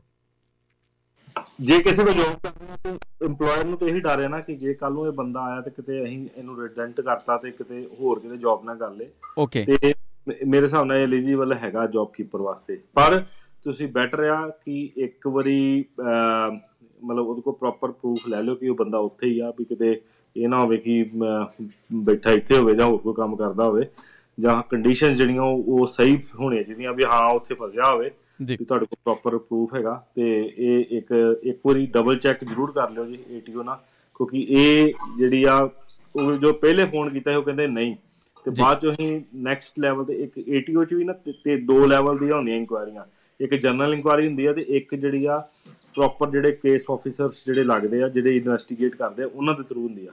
ਤੇ ਅਸੀਂ ਫਿਰ ਜਿਹੜੀ ਦੂਜੀ ਇਨਕੁਆਇਰੀ ਕੀਤੀ ਉਹ ਕੇਸ ਆਫਿਸਰ ਦੇ ਥਰੂ ਕੀਤੀ। ਫਿਰ ਉਹਨਾਂ ਨੇ ਦੱਸਿਆ ਕਿ ਨਹੀਂ ਇਹ ਐਲੀਜੀਬਲ ਆ, ਕਿਉਂਕਿ ਉੱਥੇ ਨਾ ਹੁੰਦੇ ਜੇ ਇੱਥੇ ਹੁੰਦੇ ਤੇ ਇਹਨਾਂ ਨੂੰ ਕਰਨਾ ਹੀ ਪੈਣਾ ਸੀ ਕੰਮ, ਜਾਂ ਇਹਨਾਂ ਨੂੰ ਬਿਜ਼ਨਸ ਕਰਨਾ ਹੀ ਪੈਣਾ ਸੀ ਜਾਂ ਕੰਮ ਕਰਨਾ ਹੀ ਪੈਣਾ ਸੀ। ਇਹ ਕੰਮ ਨਹੀਂ ਕਰ ਰਹੇ ਕਿਉਂਕਿ ਉਹ ਫਸ ਗਏ ਆ ਇਸ COVID-19 ਕਰਕੇ, ਤੇ ਦੇ ਆਰ ਐਲੀਜੀਬਲ। ਓਕੇ, ਸੋ ਇਹਦੇ ਵਿੱਚ ਇੱਕ ਚੀਜ਼ ਹੋਰ ਵੀ ਆ, ਜੇ ਐਲੀਜੀਬਲ ਨੇ ਤੇ ਤੁਸੀਂ ਆਪਣਾ ਗੋਲਡੀ ਜੀ ਇਹ ਕਰ ਸਕਦੇ ਹੋ ਕਿ ਆਪਣੇ ਇੰਪਲੋਇਰ ਦੇ ਨਾਲ, ਹੁਣ ਇਹਨਾਂ ਦਾ ਮੈਸੇਜ ਆਇਆ ਇੰਪਲੋਈ ਹੀ ਨੇ, ਸੋ ਆਪਣੇ ਇੰਪਲੋਇਰ ਦੇ ਨਾਲ ਤੁਸੀਂ ਕੰਟੈਕਟ ਕਰੋ ਜੀ। ਸੋ ਉਹ ਕਿਉਂਕਿ ਇਹ ਉਹਦੇ ਥਰੂ ਹੀ ਤੁਹਾਨੂੰ ਆਉਣਾ ਵਾ, ਤੇ ਜੇਕਰ ਆਉਣਾ ਹੁੰਦਾ ਨਾਲ ਅਗਲਾ ਆਨਸਰ ਇਹ ਵੀ ਹੈ ਕਿ ਜੇ ਆਉਣਾ ਹੁੰਦਾ ਤਾਂ ਹੁਣ ਨੂੰ ਤੁਹਾਡੇ ਅਕਾਊਂਟ 'ਚ ਆ ਚੁੱਕਾ ਹੁੰਦਾ। ਇਹ ਵੀ ਕਿਉਂਕਿ ਪੇਮੈਂਟਸ ਤਾਂ ਆਲਰੇਡੀ ਸ਼ੁਰੂ ਹੋ ਚੁੱਕੀਆਂ ਨੇ। ਸੋ ਬੈਟਰ ਆ ਤੁਸੀਂ ਡਿਪੈਂਡ ਆ ਤੁਹਾਡੇ ਕੀ ਰਿਲੇਸ਼ਨ ਚੱਲ ਰਹੇ ਨੇ, ਸੋ ਉਹਨਾਂ ਦੇ ਨਾਲ ਗੱਲਬਾਤ ਕਰੋ। ਜੇ ਉਹਨਾਂ ਨੂੰ ਇਹ ਤੁਹਾਡਾ ਸਵਾਲ ਜਿਹੜਾ ਉੱਥੇ ਜ਼ਰੂਰ ਰੱਖਣਾ ਬਣਦਾ, ਉਹ ਤੁਹਾਡੇ ਬਿਹਾਫ ਦੇ ਉੱਤੇ ਜ਼ਰੂਰ ਗੱਲ ਕਰਨਗੇ। ਸੋ ਭਾਜੀ ਹੋਰ ਜਾਂਦੇ ਜਾਂਦੇ ਕੋਈ ਤੁਹਾਡੇ ਤੱਕ ਸਵਾਲ ਜਾਂ ਤੁਹਾਡੇ ਤੱਕ ਮੁਸ਼ਕਲਾਂ ਪਹੁੰਚ ਰਹੀਆਂ ਹੋਣ? ਬਹੁਤ ਸਾਰੇ ਸਵਾਲ ਦੋਸਤੋ ਤੁਹਾਡੇ ਆ ਰਹੇ ਨੇ, ਪਰ ਬਹੁਤ ਸਾਰੇ ਸਵਾਲ ਇਹਨਾਂ ਦੇ ਵਿੱਚੋਂ ਉਹ ਨੇ ਜਿਹੜੇ ਆਪਾਂ ਆਲਰੇਡੀ ਕਵਰ ਕਰ ਚੁੱਕੇ ਕਨਵਰਸੇਸ਼ਨ 'ਚ। ਆਪਾਂ ਇਸ ਕਨਵਰਸੇਸ਼ਨ ਨੂੰ ਜਿੰਨਾ ਮਰਜ਼ੀ ਲੰਮਾ ਖਿੱਚੀ ਜੇ, ਵਾਰ-ਵਾਰ ਉਹ ਸਵਾਲ ਆਪਾਂ ਫੇਰ ਕਵਰ ਕਰਾਂਗੇ ਤੇ ਸੈਂਸ ਨਹੀਂ ਕੋਈ ਨਿਕਲਦੀ। ਭਾਈ ਤੁਹਾਡੇ ਤੱਕ ਕੋਈ ਹੋਰ ਮੁਸ਼ਕਲਾਂ ਜਾਂ ਹੋਰ ਕੁਐਸਚਨ ਆ ਰਹੇ ਹੋਣ ਤੇ ਪਲੀਜ਼। ਹਾਂਜੀ, ਇੱਕ ਚੀਜ਼ ਜਿਹੜੀ ਆਪਾਂ ਡਿਸਕਸ ਕਰਨਾ ਰਹਿ ਗਏ ਆ, ਵਿਕਟੋਰੀਅਨ ਗ੍ਰਾਂਟ, ਜਿਹੜੀ ਵਿਕਟੋਰੀਆ ਗਵਰਨਮੈਂਟ ਨੇ ਗ੍ਰਾਂਟ ਜਿਹੜੀ ਕਿਹਾ ਸੀ 10,000 ਤੱਕ ਦੇਵਾਂਗੇ ਅਸੀਂ ਤੁਹਾਨੂੰ, ਕਿ ਜਿਹੜੇ ਬਿਜ਼ਨਸ ਜਿਹੜੇ ਬੰਦ ਹੋ ਚੁੱਕੇ ਜਾਂ ਅਫੈਕਟਡ ਹੋ ਚੁੱਕੇ COVID-19 ਕਰਕੇ ਜੀ। ਪਿਛਲੇ ਕੁਝ ਦਿਨਾਂ ਵਿੱਚ ਕਈਆਂ ਨੂੰ ਉਹਨਾਂ ਨੇ ਰਿਜੈਕਟ ਕਰਤਾ ਸੀ। ਅਸੀਂ ਦੁਬਾਰਾ ਅਪੀਲ ਕੀਤੀ ਸੀ ਗਵਰਨਮੈਂਟ ਦੇ ਨਾਲ, ਵਿਕਟੋਰੀਆ ਗਵਰਨਮੈਂਟ ਦੇ ਨਾਲ, SRO ਸਟੇਟ ਰੈਵਨਿਊ ਆਫਿਸ ਨਾਲ, ਕਿ ਇਹ ਬੰਦੇ ਜਿਹੜੇ ਅਫੈਕਟਡ ਹੋ ਚੁੱਕੇ ਇਹਨਾਂ ਨੂੰ ਡਿਕਲਾਈਨ ਕਿਉਂ ਕੀਤਾ ਗਿਆ, ਕਿਹੜੇ ਬੇਸਿਸ ਤੇ ਕੀਤਾ ਗਿਆ। ਤੇ ਉਹਨਾਂ ਨੇ ਕਿਹਾ ਕਿ ਤੁਹਾਨੂੰ ਰੀਅਪਲਾਈ ਕਰਨ ਦੀ ਲੋੜ ਨਹੀਂ ਹੈ। ਤੇ ਬਹੁਤਿਆਂ ਨੂੰ ਇੱਕ ਈਮੇਲਸ ਵੀ ਆ ਚੁੱਕੀਆਂ ਕਿ ਤੁਹਾਨੂੰ ਰੀਅਪਲਾਈ ਕਰਨ ਦੀ ਲੋੜ ਨਹੀਂ ਆ, ਅਸੀਂ ਇਹਦੀ ਜਿਹੜੀ ਡੈਫੀਨੇਸ਼ਨ ਆ ਉਹ ਵਾਈਡਰ ਕਰਤੀ ਆ ਤੇ ਹੋਪਫੁਲੀ ਤੁਹਾਡੇ ਅਕਾਊਂਟ 'ਚ ਪੈਸੇ ਆ ਜਾਣਗੇ। ਓਕੇ, ਰੀਅਪਲਾਈ ਨਾ ਕਰੋ ਤੁਸੀਂ। ਓਕੇ, ਸੋ ਜੇ ਤੁਸੀਂ ਆਲਰੇਡੀ ਕਰ ਚੁੱਕੇ ਹੋ ਤਾਂ ਫਿਰ ਉਹਨੂੰ ਨਾ ਕਰੋ। ਅਤੇ ਇੱਕ ਇੰਟਰਨੈਸ਼ਨਲ ਸਟੂਡੈਂਟ ਦਾ ਜਿਹੜਾ ਉਹ ਫਿਰ ਤੋਂ ਦੁਬਾਰਾ ਤੁਹਾਨੂੰ ਦੱਸ ਦਈਏ, ਪਿਛਲੇ ਹਫ਼ਤੇ ਵੀ ਆਪਾਂ ਕਵਰ ਕੀਤਾ ਸੀ ਕਿ ਜੇਕਰ ਹਾਲੇ ਤੱਕ ਤੁਹਾਡਾ ਠੀਕ ਠਾਕ ਚੱਲ ਰਿਹਾ ਤਾਂ ਉਹਦੇ ਵਿੱਚ ਤੁਸੀਂ ਕਾਹਲੀ ਨਾ ਕਰਿਓ, ਵੇਟ ਕਰ ਲਓ। ਜੇ 20 ਘੰਟੇ, ਕਿਉਂਕਿ ਅਲਾਊਡ ਹੀ 20 ਘੰਟੇ ਆ, ਜੇ 20 ਘੰਟੇ ਤੁਹਾਡੇ ਕੋਲ ਕੰਮ ਆ ਤਾਂ ਫਿਰ ਸਾਰਾ ਕੁਛ ਠੀਕ ਆ। ਜੇ 20 ਘੰਟਿਆਂ ਤੋਂ ਘਟਿਆ ਵਾ ਜਾਂ ਤੁਹਾਡਾ ਕੰਮ ਛੁੱਟਿਆ ਵਾ, ਈਵਨ ਤੁਸੀਂ ਨਵੇਂ ਵੀ ਆਏ ਹੋ ਅਤੇ ਸਟੇਟ ਵੇ ਤੁਸੀਂ ਕੰਮ ਹਲੇ ਕੋਈ ਵੀ ਜੁਆਇਨ ਨਹੀਂ ਕੀਤਾ, ਤਾਂ ਵੀ ਤੁਸੀਂ ਅਪਲਾਈ ਕਰ ਸਕਦੇ ਹੋ। ਕਰਕੇ ਅਪਲਾਈ ਅਤੇ ਵੇਟ ਤੁਸੀਂ ਕਰੋ। ਅਤੇ ਜੇ ਕੰਮ ਠੀਕ ਚੱਲ ਰਿਹਾ ਤਾਂ ਕਾਹਲੀ ਨਾ ਕਰੋ, ਫਿਰ ਦੁਬਾਰਾ ਕਿੱਥੇ ਆਪਾਂ ਅਪਲਾਈ ਕਰਦੇ ਰਹਾਂਗੇ। ਕੈਨੇਡਾ ਵਿੱਚ ਤੇ ਪੈਸੇ ਵੀ ਵਾਪਸ ਲੈ ਰਹੇ ਹੋ, ਕਹਿੰਦੇ ਕਿ ਜਿਹੜੇ ਬੰਦਿਆਂ ਨੂੰ ਪੈਸੇ ਦੇ ਚੁੱਕੇ ਆ ਹੁਣ ਉਹ ਅਸਲ 'ਚ ਜਾਣ ਬੁੱਝ ਕੇ ਨਹੀਂ ਕੰਮ ਤੇ ਜਾ ਰਹੇ, ਤੇ ਜੇ ਨਹੀਂ ਜਾ ਰਹੇ ਤੇ ਉਹ ਕਹਿੰਦੇ ਕਿ ਗਵਰਨਮੈਂਟ ਕਹਿੰਦੇ ਕਿ ਸਾਡੇ ਪੈਸੇ ਵਾਪਸ ਕਰੋ, ਵੀ ਤੁਸੀਂ ਤੇ ਫਿਰ ਲੋਡ ਪਾਤਾ ਸਾਡੇ ਸਾਰਿਆਂ ਦੇ। ਬਿਲਕੁਲ, ਹੁਣ ਉਹ ਸਾਈਡ ਇਫੈਕਟ ਵੀ ਸ਼ੁਰੂ ਹੋ ਗਏ ਜੀ। ਤੇ ਦੋਸਤੋ, ਇਹ ਮੇਰਾ ਰਿਕੁਐਸਟ ਤੁਹਾਨੂੰ ਸਾਰਿਆਂ ਨੂੰ ਇਹੀ ਆ ਕਿ ਤੁਸੀਂ ਆਪਣੀ ਐਲੀਜੀਬਿਲਟੀ ਨੂੰ ਇੱਕ ਸਟਰੈਚ ਨਾ ਕਰੋ, ਵੀ ਤੁਹਾਨੂੰ ਜਾਣ ਬੁੱਝ ਕੇ ਉਹਨੂੰ ਐਲੀਜੀਬਲ ਨਾ ਕਰੋ। ਜੇ ਤੁਹਾਨੂੰ ਪਤਾ ਤਾਂ ਲੱਗ ਹੀ ਜਾਂਦਾ ਹਰ ਇੱਕ ਬੰਦੇ ਨੂੰ ਕਿ ਮੈਂ ਐਲੀਜੀਬਲ ਹੈਗਾ ਕਿ ਨਹੀਂ ਹੈਗਾ, ਤੇ ਜੇ ਨਹੀਂ ਹੈਗੇ ਤਾਂ ਉਹਨੂੰ ਜਾਣ ਬੁੱਝ ਕੇ ਖਿੱਚਣ ਦੀ ਕੋਸ਼ਿਸ਼ ਨਾ ਕਰੋ। ਜੇ ਤੁਸੀਂ ਜ਼ਿਆਦਾ ਖਿੱਚਿਆ ਤੇ ਇਹ ਨਾ ਹੋਵੇ ਕਿ ਕਿਤੇ ਤੁਹਾਡੇ ਨਾਲ ਪ੍ਰੋਬਲਮ ਹੋ ਜੇ ਤੇ ਫਿਰ ਬਾਅਦ 'ਚ ਤੁਸੀਂ ਉਹ 10 ਦੀ ਥਾਂ ਤੇ 100 ਦੇ ਕੇ ਛੁੱਟੋ ਬੇਸਿਕਲੀ। ਜੀ। ਸੋ ਨਵਤੇਜ ਜੀ, ਜਿਹੜਾ ਤੁਹਾਡਾ ਸਵਾਲ ਆ ਇਹ ਪਲੀਜ਼ ਤੁਸੀਂ ਆਪਣੇ ਅਕਾਊਂਟੈਂਟ ਦੇ ਨਾਲ ਕੰਟੈਕਟ ਤੁਸੀਂ ਕਰੋ। ਵੈਸੇ ਇਸ ਪ੍ਰੋਗਰਾਮ ਦੇ ਪਹਿਲੇ ਹਿੱਸੇ ਦੇ ਵਿੱਚ ਆਪਾਂ ਜ਼ਰੂਰ ਇਹਦੇ ਉੱਤੇ ਗੱਲਬਾਤ ਕਰ ਚੁੱਕੇ ਹਾਂ। ਜੇਕਰ ਤੁਸੀਂ ਕੋਈ ਨਵਾਂ ਬਿਜ਼ਨਸ ਤੁਸੀਂ ਕਾਰੋਬਾਰ ਖੋਲ੍ਹਿਆ ਵਾ ਅਤੇ ਉਹਦੇ ਵਿੱਚ ਤੁਹਾਨੂੰ ਘਾਟਾ ਪੈ ਗਿਆ, ਕਿੱਦਾਂ ਤੁਸੀਂ ਮੇਜਰ ਕਰੋ ਉਸ ਘਾਟੇ ਨੂੰ, ਵਾਧੇ ਨੂੰ। ਸੋ ਇਹ ਚੀਜ਼ਾਂ ਜਿਹੜੀਆਂ ਨੇ ਇਹ ਤੁਹਾਡੇ ਅਕਾਊਂਟੈਂਟ ਦਾ ਕੰਮ ਆ, ਉਹਨੂੰ ਮੈਨੇਜ ਕਰਕੇ ਪੇਮੈਂਟਸ ਜਿਹੜੀਆਂ ਤੁਸੀਂ ਉਹਨੂੰ ਦੱਸੋ ਆਪਣੇ ਅਕਾਊਂਟੈਂਟ ਨੂੰ ਕਿ ਕਿਵੇਂ ਕਿਵੇਂ ਪੇਮੈਂਟ ਤੁਹਾਨੂੰ ਆਈਆਂ ਨੇ। ਕੋਈ ਪਿਛਲੀ ਫਸੀ ਪੇਮੈਂਟ ਇਸ ਕੁਆਟਰ ਦੇ ਵਿੱਚ ਆ ਗਈ ਆ, ਇਸ ਮਹੀਨੇ ਦੇ ਵਿੱਚ ਆ ਗਈ ਆ। ਸੋ ਉਹ ਤੁਹਾਡੀ ਓਵਰਆਲ ਇੱਕ ਪੇਮੈਂਟ ਪਲਾਨ ਜਿਹੜੀ ਆ ਉਹ ਬਣਾ ਕੇ ਫਿਰ ਸਬਮਿਸ਼ਨ ਹੋਊਗੀ ਇਹਦੀ। ਸੋ ਇਹਦੇ ਉੱਤੇ ਭਾਜੀ ਪਹਿਲਾਂ ਚਾਨਣ ਇਹਦੇ ਉੱਤੇ ਪਾ ਚੁੱਕੇ ਨੇ। ਇੱਧਰ ਸਟੂਡੈਂਟ ਵੀਜ਼ੇ ਦੇ ਉੱਤੇ ਨੇ ਭਾਜੀ, ਇਹ ਕਹਿੰਦੇ ਤੇ ਟੈਕਸੀ ਜਿਹੜੀ ਆ ਉਹ ਚਲਾਉਂਦੇ ਨੇ ਅਤੇ ਹੁਣ ਕੰਮ ਜਿਹੜਾ ਵਾ ਉਹ ਇਹਨਾਂ ਦਾ ਘਟਿਆ ਅਤੇ ਟੈਕਸੀ ਓਪਰੇਟਰ ਕਹਿੰਦੇ ਨੇ ਵੀ ਇਹਦੇ ਵਿੱਚ ਕੀ ਕਰ ਸਕਦੇ ਨੇ ਜੇ ਸਟੂਡੈਂਟ ਵੀਜ਼ੇ 'ਤੇ ਨੇ। ਇਹਦੇ ਵਿੱਚ ਅਜੇ ਤਾਂ ਕੋਈ ਇਹਨਾਂ ਨੂੰ ਰਾਹਤ ਨਹੀਂ ਹੈਗੀ। ਸਟੂਡੈਂਟ ਇਜ਼ ਸਟੂਡੈਂਟ ਤੁਸੀਂ ਜਿਹੜਾ ਉਹ 1100 ਵਾਲਾ ਵਾ ਉਹਦੇ 'ਚ ਅਪਲਾਈ ਤੁਸੀਂ ਕਰ ਸਕਦੇ ਹੋ ਜੇ ਤੁਹਾਡਾ ਘਟਿਆ, ਪਲੱਸ ਤੁਸੀਂ ਸੁਪਰ ਐਨੂਏਸ਼ਨ ਜਿਹੜਾ ਉਹ ਤੁਸੀਂ ਅਵੇਲ ਕਰ ਸਕਦੇ ਹੋ ਜੀ। ਸੋ ਬਾਕੀ ਤੁਹਾਨੂੰ ਇੱਕ ਚੀਜ਼ ਹੋਰ ਮੈਨੂੰ ਅਪਡੇਟ ਮਿਲੀ ਸੀ ਟੈਕਸ ਆਫਿਸ, ਉਹ ਵੀ ਮੈਂ ਸ਼ੇਅਰ ਕਰਨਾ ਚਾਹੂੰਗਾ ਸਾਰਿਆਂ ਨਾਲ ਕਿ ਦੋਸਤੋ ਇਹ ਕੋਵਿਡ-19 ਕਰਕੇ ਜਿਨ੍ਹਾਂ ਨੂੰ ਲੌਂਚ ਕਰਨ 'ਚ ਪ੍ਰੋਬਲਮ ਆ ਰਹੀ ਆ ਉਹ ਆਪਣੀ ਐਕਸਟੈਂਸ਼ਨ ਈਜ਼ੀਲੀ ਉਹਨਾਂ ਨੂੰ ਮਿਲ ਜੂਗੀ। ਜਿੱਦਾਂ ਕਿ ਅਸੀਂ ਵੀ ਐਕਸਟੈਂਸ਼ਨ ਦਵਾਉਂਦੇ ਹਾਂ ਸਾਰਿਆਂ ਨੂੰ, ਜਾਂ ਤੁਸੀਂ ਆਪਣੇ ਅਕਾਊਂਟੈਂਟ ਨਾਲ ਗੱਲ ਕਰੋ ਵੀ ਐਕਸਟੈਂਸ਼ਨ ਕਿੱਦਾਂ ਮਿਲਣੀ ਆ। ਜਿਨ੍ਹਾਂ ਦੀ ਓਵਰ ਪੇਮੈਂਟ ਹੋ ਚੁੱਕੀ ਆ ਉਹ ਤੇ ਉਹਨਾਂ ਨੇ ਕਿਹਾ ਕਿ ਇੰਟਰਸਟ ਵੀ ਚਾਰਜ ਨਹੀਂ ਕਰ ਰਹੇ, ਪਲੱਸ ਪੈਨਲਟੀਜ਼ ਵੀ ਜਿਹੜੀਆਂ ਆਪਾਂ ਨਹੀਂ ਲਾ ਰਹੇ, ਅਤੇ ਕਾਫੀ ਹੱਦ ਤੱਕ ਉਹਨਾਂ ਨੇ ਹੈਲਪ ਕਰਨ ਦੀ ਕੋਸ਼ਿਸ਼ ਕੀਤੀ ਹੈ ਗੌਰਮੈਂਟ ਨੇ। ਉਹ ਕਿੱਦਾਂ ਤੁਹਾਡੇ ਕੇਸ ਹੁੰਦੀ ਆ ਉਹ ਤੁਸੀਂ ਆਪਣੇ ਲੈਵਲ 'ਤੇ ਪਰਸਨਲੀ ਤੁਸੀਂ ਕੰਟੈਕਟ ਕਰੋ ਜੀ। ਮੈਂ ਆਪਣੇ ਕੰਟੈਕਟ ਨੰਬਰ ਵੀ ਤੁਹਾਡੇ ਨਾਲ ਸ਼ੇਅਰ ਕਰ ਲੈਂਦਾ ਜੀ, 0397069313 ਜਾਂ info@kpgtaxation.com.au ਜੀ। ਅਤੇ ਸਾਡੀ ਵੈਬਸਾਈਟ ਜਿੱਥੇ ਲਾਈਵ ਚੈਟ 24/7 ਚੱਲਦੀ ਹੈ ਜੀ, ਉਹ ਹੈਗੀ ਆ ਜੀ www.kpgtaxation.com.au। ਅਤੇ ਉਹ 'ਚ ਲਾਈਵ ਚੈਟ 'ਚ ਆਪਣਾ ਕੁਐਸ਼ਚਨਸ ਅਤੇ ਆਪਣੇ contact number with email address ਜ਼ਰੂਰ ਲਿਖੋ, ਕਿਉਂਕਿ ਕਈ ਕੀ ਕਰਦੇ ਆ ਹੈਲੋ ਲਿਖ ਕੇ ਛੱਡ ਦਿੰਦੇ ਆ, ਹੈਲੋ ਦਾ ਜਵਾਬ ਕਿੱਥੇ ਦਈਏ, ਕਿਹਨੂੰ ਦਈਏ। ਵੀ ਆਪਣੇ ਕੰਟੈਕਟ ਡਿਟੇਲਸ ਜ਼ਰੂਰ ਛੱਡੋ ਵੀ ਸਾਨੂੰ ਪਤਾ ਲੱਗ ਜਾਏ ਵੀ ਅਸੀਂ ਕੀ ਕਰਨਾ ਬੇਸਿਕਲੀ।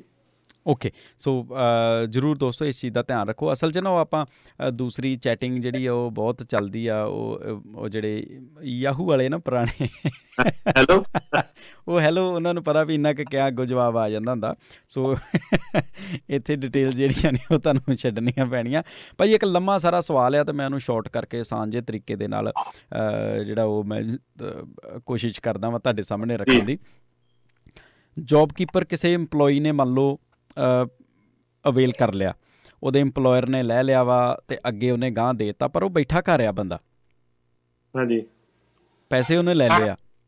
ਕੀ ਉਹ ਜੇ ਉਹ ਮੰਨ ਲਓ ਹੋਰ ਦੂਸਰੀ ਜੋਬ ਪੈਰਲਰ ਉਹਨੂੰ ਮਿਲ ਜਾਂਦੀ ਆ, ਵੇਖੋ ਕਈ ਇੱਦਾਂ ਦੇ ਵੀ ਲੱਕੀ ਹੈਗੇ ਆ, ਅਤੇ ਕੀ ਉਹ ਜੋਬ ਕੀਪਰ ਵਾਲੀ ਪੇਮੈਂਟ ਜਿਹੜੀ ਆ ਉਹ ਗੜਬਚੂ ਹੋ ਗਈ, ਉਹਦਾ ਕੀ ਬਣੂਗਾ? ਨਹੀਂ, ਉਹ ਗੜਬਚੂ ਨਹੀਂ ਹੋਈ, ਉਹ ਟੈਕਨੀਕਲੀ ਇਨਐਲੀਜੀਬਲ ਹੋ ਗਿਆ, ਕਿਉਂਕਿ ਉਹ ਤਾਂ ਹੋਰ ਕਿਤੇ ਕੰਮ ਸ਼ੁਰੂ ਕਰਤਾ ਉਹਨੇ।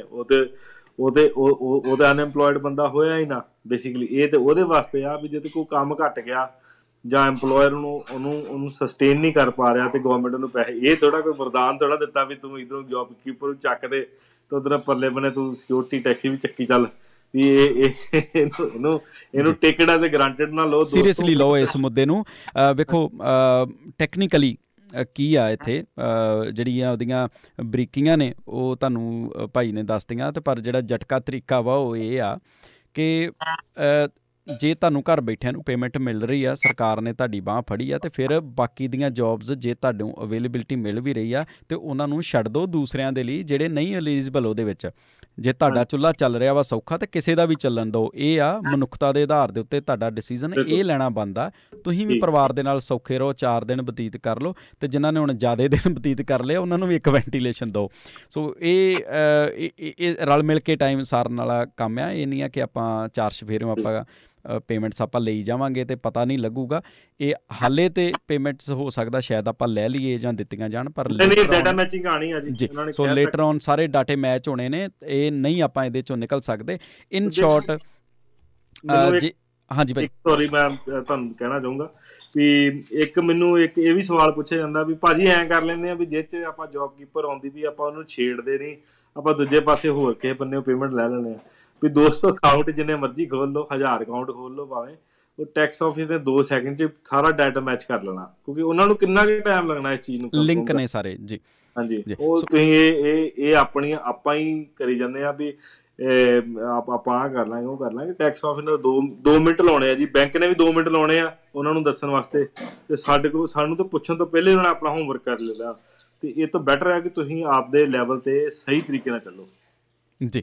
ਸੋ ਇਹ ਚੀਜ਼ਾਂ ਦਾ ਧਿਆਨ ਰੱਖੋ ਜੀ ਜਾਂਦੇ ਜਾਂਦੇ। ਜੇ ਆਪਾਂ ਇਹਨੂੰ ਇਨ ਸ਼ਾਰਟ ਫਿਰ ਦੁਬਾਰਾ ਤੋਂ ਆਪਾਂ ਇਹਨੂੰ ਸਮ ਅਪ ਕਰੀਏ ਤੇ ਜੋਬ ਕੀਪਰ ਉਹ ਇੱਕ ਪਲਾਨ ਆ ਕਿ ਜਿਨ੍ਹਾਂ ਦੀਆਂ ਜੋਬਸ ਚੱਲੀਆਂ ਜਾਣੀਆਂ ਨੇ, ਕਾਰੋਬਾਰ ਹੁਣ ਪੇਮੈਂਟ ਕਰਨ ਦੇ ਵਿੱਚ ਅਸਮਰੱਥ ਆ, ਨਹੀਂ ਉਹ ਦੇ ਪਾ ਰਿਹਾ, ਕਮਾਈ ਰੁਕ ਗਈ ਆ, ਅਤੇ ਉਹ ਪੇਮੈਂਟ ਤੁਹਾਡੇ ਘਰ ਆਉਂਦੀ ਰਹੇ, ਤੁਹਾਡਾ ਚੁੱਲ੍ਹਾ ਚੱਲਦਾ ਰਹੇ, ਅੱਗੇ ਜਿਹੜੇ ਕਾਮੇ ਨੇ ਉਹਨਾਂ ਦੇ ਲਈ ਉਹ ਪੇਮੈਂਟ ਆ। ਸੋ ਇਹ ਕਿੱਦਾਂ ਇਹਦੇ ਵਿੱਚ ਕਾਫੀ ਕੁਛ ਜਿਹੜਾ ਉਹ ਕਲੀਅਰ ਹੋ ਜਾਂਦਾ ਵਾ। ਹੁਣ ਬਾਕੀ ਜਿਹੜੀਆਂ ਨਾਲ ਲੱਗਦੀਆਂ ਲਗਾ ਮਾਤਰਾ ਉਹ ਤੁਸੀਂ ਆਪ ਹਿਸਾਬ ਕਿਤਾਬ ਲਾਓ। ਜੋਬ ਸੀਕਰ ਉਹ ਆ ਕਿ ਜਿਹੜੇ ਇਹਦੇ ਵਿੱਚ ਵੀ ਅਪਲਾਈ ਨਹੀਂ ਕਰ ਸਕਦੇ, ਜਿਨ੍ਹਾਂ ਨੂੰ ਇੱਥੋਂ ਵੀ ਕੋਈ ਸਹੂਲਤ ਨਹੀਂ ਆ ਅਤੇ ਜੋਬ ਉਹਨਾਂ ਦੇ ਕੋਲ ਨਹੀਂ ਆ, ਉਹ ਸੀਕ ਕਰ ਰਹੇ ਨੇ, ਉਹਨਾਂ ਨੂੰ ਜੋਬ ਦੀ ਜ਼ਰੂਰਤ ਆ। ਸੋ ਉਹਨਾਂ ਦੇ ਲਈ ਪਲਾਨ ਆ। ਸੁਪਰ ਐਨੂਏਸ਼ਨ ਉਹਨਾਂ ਦੇ ਲਈ ਆ ਜਿਹੜੇ ਟੈਂਪਰੇਰੀ ਵੀਜ਼ੇ ਦੇ ਉੱਤੇ ਨੇ ਜਾਂ ਸਟੂਡੈਂਟ ਜਿਹੜੇ ਨੇ ਇੰਟਰਨੈਸ਼ਨਲ ਸਟੂਡੈਂਟ, ਉਹਨਾਂ ਦੇ ਲਈ ਸੁਪਰ ਐਨੂਏਸ਼ਨ ਕਿ ਉਹ 10,000 ਉਹਦੇ ਵਿੱਚੋਂ ਕਢਾ ਸਕਣ। ਇਸ ਤੋਂ ਇਲਾਵਾ ਜਿਹੜੀ ਸਟੇਟ ਦੀ ਗ੍ਰਾਂਟ ਆ ਉਹਦਾ ਅਲੱਗ ਇੱਕ ਕ੍ਰਾਈਟੀਰੀਆ ਵਾ। ਜੇਕਰ ਤੁਸੀਂ ਰੈਂਟ ਰਿਲੀਫ ਚਾਹੁੰਦੇ ਹੋ ਤਾਂ ਉਹਦਾ ਇੱਕ ਅਲੱਗ ਕ੍ਰਾਈਟੀਰੀਆ ਵਾ। ਅਤੇ ਸਾਰਾ ਘੁੰਮ ਘੁਮਾ ਕੇ ਇੱਕ ਜਗ੍ਹਾ ਦੇ ਉੱਤੇ ਆਪਾਂ ਜੇ ਇਹਨੂੰ ਪਰੋਈਏ ਅਤੇ ਉਹ ਇਹ ਆ ਕਿ ਤੁਹਾਡੀ ਵਾਕਈ ਹੀ ਸਹੀ ਮਾਇਨਿਆਂ ਦੇ ਵਿੱਚ ਇਨਕਮ ਰੁਕੀ ਹੋਣੀ ਚਾਹੀਦੀ ਆ, ਵਾਕਈ ਹੀ ਤੁਹਾਨੂੰ ਮੰਦਹਾਲੀ ਇਸ ਟਾਈਮ ਦੇ ਉੱਤੇ ਹੋਵੇ, ਘਰਾਂ ਦੇ ਖਰਚੇ ਔਖੇ ਹੋਣ ਚੱਲਣੇ, ਅਤੇ ਫਿਰ ਜੇ ਸਾਰਾ ਕੁਝ ਠੀਕ ਠਾਕ ਚੱਲ ਰਿਹਾ ਵਾ ਤਾਂ ਫਿਰ ਹੋ ਸਕਦਾ ਕਿ ਇਹ ਪੇਮੈਂਟਸ ਸਾਨੂੰ ਅੱਗੇ ਚੱਲ ਕੇ ਵਾਪਸ ਵੀ ਕਰਨੀਆਂ ਪੈਣ, ਕਿਉਂਕਿ ਬੈਂਕ ਸਟੇਟਮੈਂਟ ਅਤੇ ਹੋਰ ਬਹੁਤ ਸਾਰਾ ਕੁਝ ਜਿਹੜਾ ਆਪਸ ਦੇ ਵਿੱਚ ਲਿੰਕ ਕਰਕੇ ਇਹ ਦੁਬਾਰਾ ਤੋਂ ਵੀ ਚੈੱਕ ਕੀਤਾ ਜਾ ਸਕਦਾ। ਭਾਈ ਪਲੀਜ਼ ਜੇ ਕੁਝ ਹੋਰ ਐਡ ਔਨ ਕਰਨਾ ਚਾਹੋ ਤੇ। ਹਾਂਜੀ, ਇੱਕ ਕਈਆਂ ਦਾ ਮੈਨੂੰ ਸਵਾਲ ਆਉਂਦਾ ਹੁੰਦਾ ਕਿ ਭਾਜੀ ਸਾਡੇ ਬੌਸ ਦਾ ਕੰਮ ਤੇ ਚੱਲ ਰਿਹਾ ਪਰ ਉਹਨੇ ਸਾਨੂੰ ਕਹਿ ਦਿੱਤਾ ਵੀ ਨਹੀਂ ਅਸੀਂ ਤੁਹਾਨੂੰ ਕੰਟੀਨਿਊ ਨਹੀਂ ਕਰ ਸਕਦੇ ਕਿਉਂਕਿ ਕੰਮ ਘਟਿਆ ਸਾਡਾ, ਪਰ ਇਹ ਤੁਹਾਨੂੰ ਜੋਬ ਕੀਪਰ 'ਚ ਵੀ ਨਹੀਂ ਪਾ ਰਹੇ ਕਿਉਂਕਿ ਅਸੀਂ ਨਹੀਂ ਪਾ ਸਕਦੇ ਤੁਹਾਨੂੰ ਜੀ। ਤੇ ਉਹ ਕਹਿੰਦੇ ਵੀ ਅਸੀਂ ਕਿੱਥੇ ਜਾਈਏ ਜੀ। ਇਸ ਕੇਸਾਂ ਵਿੱਚ ਜੋਬ ਸੀਕਰ ਹੀ ਆਉਂਦਾ ਉਹਦਾ ਆਨਸਰ ਕਿ ਜੋਬ ਸੀਕ ਦੇ ਉੱਪਰ ਜਾ ਕੇ ਤੁਸੀਂ ਅਪਲਾਈ ਕਰ ਸਕਦੇ, ਜੋਬ ਸੀਕਰ ਦੇ ਉੱਪਰ ਜਾ ਕੇ ਤੇ ਉਹ ਅਪਲਾਈ ਕਰ ਸਕਦੇ ਜੇ। ਤੇ ਮਤਲਬ ਬੜੇ ਮੈਨੂੰ ਕੁਐਸਚਨਸ ਆਉਂਦੇ, ਤਾਂ ਕਰਕੇ ਮੈਂ ਕਲੀਅਰ ਕਰ ਰਿਹਾ ਕਿ ਉਹਦਾ ਮੈਨੂੰ ਮੇਰੇ ਤੇ ਜਿਹੜਾ ਫੋਨ ਦਾ ਪ੍ਰੈਸ਼ਰ ਉਹ ਘੱਟ ਜੇ, ਵੀ ਜਿਹੜੇ ਬਾਰ-ਬਾਰ ਇੱਕੋ ਰੈਪੀਟੇਸ਼ਨ ਤੇ ਕੁਐਸਚਨ ਆਉਂਦੇ ਆ ਉਹ ਘੱਟ ਜਾਣ। ਸੋ ਇੱਥੇ ਇੱਕ ਚੀਜ਼ ਹੋਰ ਜਿਹੜੀ ਆਪਾਂ ਐਡ ਔਨ ਕਰ ਦਈਏ ਕਿ ਲਗਾਤਾਰ ਆਪਾਂ ਇੱਕ ਚੀਜ਼ ਜਿਹੜੀ ਆ ਉਹ ਚੰਗੇ ਵੇਲਿਆਂ ਦੇ ਵਿੱਚ ਵੀ ਸ਼ੇਅਰ ਕਰਦੇ ਰਹੇ ਤੁਹਾਡੇ ਨਾਲ ਕਿ ਕੰਮ ਕਰੋ ਆਪਣੇ ਬੌਸ ਦੇ ਨਾਲ, ਆਪਣੇ ਇੰਪਲੋਇਰ ਦੇ ਨਾਲ ਇਸ ਤਰੀਕੇ ਦੇ ਨਾਲ ਕਿ ਤੁਸੀਂ ਉਹਦੀ ਮਜਬੂਰੀ ਬਣ ਜਾਓ। ਮਜਬੂਰੀ ਨਹੀਂ ਤੇ ਐਟਲੀਸਟ ਉਹਦੇ ਨਾਲ ਰਿਲੇਸ਼ਨ ਇੱਦਾਂ ਦਾ ਤੁਸੀਂ ਰੱਖੋ ਕਿ ਇਹੋ ਜਿਹੇ ਮਾੜੇ ਟਾਈਮ ਦੇ ਵਿੱਚ ਉਹ ਤੁਹਾਡਾ ਸਾਥ ਦੇਵੇ, ਉਹਨੂੰ ਵੀ ਇਸ ਚੀਜ਼ ਦਾ ਅਹਿਸਾਸ ਹੋਵੇ ਕਿ ਮੈਂ ਇਹਦਾ ਚੁੱਲ੍ਹਾ ਚੱਲਦਾ ਰੱਖਣਾ। ਪਰ ਜੇ ਆਪਾਂ ਰਿਲੇਸ਼ਨ ਹੀ ਇੱਦਾਂ ਦਾ ਰੱਖਾਂਗੇ, ਉਹ ਗਲ 'ਚ ਅੰਗੂਠ ਦੇ ਕੇ ਆਪਾਂ ਜੇ ਕਿਸੇ ਦੇ ਕੰਮ ਕਰਾਂਗੇ ਜਾਂ ਪੇਮੈਂਟ ਆਪਾਂ ਲੈ ਰਹੇ ਹਾਂ ਅਤੇ ਇੱਕ ਸਟੇਜ ਦੇ ਉੱਤੇ ਹੋ ਸਕਦਾ ਉਹਦੀ ਲੋੜ ਹੋਵੇ, ਪਰ ਅਗਲੀ ਸਟੇਜ ਦੇ ਉੱਤੇ ਤੁਹਾਡੀ ਵੀ ਹੋ ਸਕਦੀ ਹੈ ਜੋ ਇਸ ਟਾਈਮ ਦੇ ਉੱਤੇ ਬਣੀ ਹੈ। ਸੋ ਰਿਲੇਸ਼ਨ ਹਮੇਸ਼ਾ ਵਧੀਆ ਬਣਾ ਕੇ ਰੱਖੋ ਆਪਣੇ ਇੰਪਲੋਇਰ ਦੇ ਨਾਲ। ਨਹੀਂ ਜੱਚਦਾ ਅਤੇ ਕੰਮ ਤੁਸੀਂ ਛੱਡ ਦਿਓ। ਇੱਕ ਛੋਟਾ ਜਿਹਾ ਇੰਸੀਡੈਂਸ ਭਾਈ ਕੱਲ੍ਹ ਦੇ ਦਿਨ ਜਿਹੜਾ ਇੱਕ ਵੀਰ ਟਰੱਕ ਓਨਰ ਉਹਨੇ ਬੜੀ ਕਹਿ ਲਓ ਕਿ ਦੁਖੀ ਹਿਰਦੇ ਦੇ ਨਾਲ ਇਹ ਗੱਲ ਜਿਹੜੀ ਆ ਉਹ ਸਾਂਝੀ ਕੀਤੀ ਅਤੇ ਬੜਾ ਮੈਨੂੰ ਨਹੀਂ ਸੀ ਇਸ ਚੀਜ਼ ਦਾ ਪਤਾ, ਮੈਨੂੰ ਵੀ ਯਾਰ ਲੱਗਾ ਕਿ ਆਹ ਬੜੀ ਗਲਤ ਜਿਹੀ ਚੀਜ਼ ਆ। ਉਹ ਕੀ ਕਰਦੇ ਆ ਕਿ ਉਹ ਕਹਿੰਦੇ ਕਿ ਜਦੋਂ ਲੋਡ ਲੱਦਦੇ ਨੇ ਨਾ ਟਰੱਕਾਂ ਦੇ ਵਿੱਚੋਂ, ਇੱਕ ਛੋਟੀ ਐਗਜ਼ਾਮਪਲ ਆ ਕਿ ਕਿੱਦਾਂ ਆਪਾਂ ਆਪਣੀ ਜੋਬ 'ਤੇ ਕੋਤਾਹੀ ਕਰਦੇ ਹਾਂ, ਅਤੇ ਉਹ ਕਹਿੰਦੇ ਜਦੋਂ ਲੋਡ ਲੱਦਦੇ ਆ ਨਾ ਅਤੇ ਉੱਥੇ ਲਿਮਿਟਿਡ ਲੋਡ ਹੁੰਦੇ ਆ। ਮੰਨ ਲਓ ਜੇ 10 ਟਰੱਕ ਆਏ ਆ ਅਤੇ ਦਿਹਾੜੀ ਦੇ ਵਿੱਚੋਂ 5 ਲੋਡ ਨਿਕਲਣੇ ਨੇ, ਅਤੇ ਉਹਨਾਂ 10 ਟਰੱਕਾਂ ਦੇ ਵਿੱਚੋਂ ਜਿਹੜੇ ਨੇ ਉਹ 5 ਫੋਰ ਐਗਜ਼ਾਮਪਲ ਮੰਨ ਲਓ ਆਪ ਓਨਰ ਨੇ ਅਤੇ ਉਹ ਆਪ ਚਲਾ ਰਹੇ ਨੇ, ਅਤੇ 5 ਜਿਹੜੇ ਨੇ ਉਹ ਅੱਗੇ ਡਰਾਈਵਰ ਨੇ ਕਿਸੇ ਦਾ ਕੰਮ ਕਰ ਰਹੇ ਨੇ। ਅਤੇ ਉੱਥੇ ਉਹ ਕਹਿੰਦੇ ਕਿ ਕੀ ਸੈਟਿੰਗ ਕਰਦੇ ਨੇ ਕਿ ਜਿਹੜੇ ਪਹਿਲੇ 5 ਨੇ ਜਿਨ੍ਹਾਂ ਦਾ ਲੋਡ ਚੱਕਿਆ ਜਾਣਾ, ਉਹ ਸੈਟਿੰਗ ਕਰਕੇ ਜਿਹੜੇ ਓਨਰਸ ਦੇ ਨਾਲ ਡਰਾਈਵਰ ਜਿਹੜੇ ਐਜ਼ ਏ ਡਰਾਈਵਰ ਚਲਾ ਰਹੇ ਨੇ ਅਤੇ ਜਿਹੜੇ ਐਜ਼ ਏ ਓਨਰ ਚਲਾ ਰਹੇ ਨੇ, ਉਹ ਓਨਰਸ ਦੇ ਨਾਲ ਸੈਟਿੰਗ ਕਰਕੇ ਕਿ ਤੁਸੀਂ ਪਹਿਲਾਂ ਲੋਡ ਚੱਕ ਲਓ ਅਤੇ ਜਦੋਂ ਚੱਕੇ ਜਾਣਗੇ ਪਹਿਲੇ 5 ਲੋਡ ਉਦੋਂ ਸਾਨੂੰ ਦੱਸ ਦਿਓ। ਉਹ ਬਾਹਰ ਖੜ੍ਹੇ ਵੇਟ ਕਰਦੇ ਰਹਿੰਦੇ ਆ ਅਤੇ ਜਦੋਂ 5 ਲੋਡ ਚੱਕੇ ਜਾਂਦੇ ਆ ਫਿਰ ਉਹ ਅੰਦਰ ਐਂਟਰ ਹੋ ਜਾਂਦੇ ਆ ਅਤੇ ਆਪਣੇ ਓਨਰ ਨੂੰ ਕਾਲ ਕਰ ਦਿੰਦੇ ਕਿ ਭਾਈ ਅੱਜ ਦੇ ਲੋਡ ਜਿਹੜੇ ਨੇ ਉਹ ਫਿਨਿਸ਼ ਹੋ ਚੁੱਕੇ ਨੇ ਅਤੇ ਇਸ ਕਰਕੇ ਸਾਡੇ ਲਈ ਲੋਡ ਨਹੀਂ ਬਚਿਆ। ਹੁਣ ਇਹ ਕਰਦੇ ਕਿਉਂ ਨੇ, ਇਹ ਚੀਜ਼ ਕਰਦੇ ਕਿਉਂ ਨੇ? ਕਿਉਂਕਿ ਉੱਕੀ ਪੁੱਕੀ ਪੇਮੈਂਟ ਹੈ।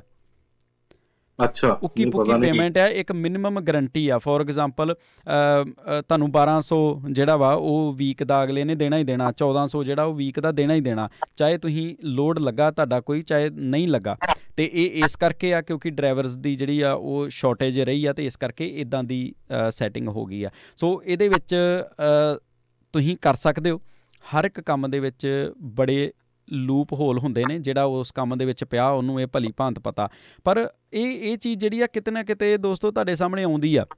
ਤੁਸੀਂ ਆਪਣੇ ਜੋਬ, ਆਪਣੇ ਕੰਮ, ਜੇਕਰ ਤੁਸੀਂ ਕੋਈ ਵੀ ਗਲਤ ਚੀਜ਼ ਕਰਕੇ, ਗਲਤ ਹਰਕਤ ਕਰਕੇ ਤੁਸੀਂ ਆਪਣੇ ਘਰ ਖਾਣਾ ਦਾਣਾ ਆਪਣੇ ਬੱਚਿਆਂ ਲਈ ਲੈ ਕੇ ਗਏ ਹੋ, ਬਦਨੀਤੀ ਦੇ ਨਾਲ ਜੇ ਤੁਸੀਂ ਖਾਣਾ ਦਾਣਾ ਆਪਣੇ ਘਰ ਲੈ ਕੇ ਗਏ ਹੋ, ਤਾਂ ਉਹ ਵੀ ਹਰਾਮ ਦੀ ਕਮਾਈ ਦੇ ਵਿੱਚ ਹੀ ਗਿਣਿਆ ਜਾਊਗਾ।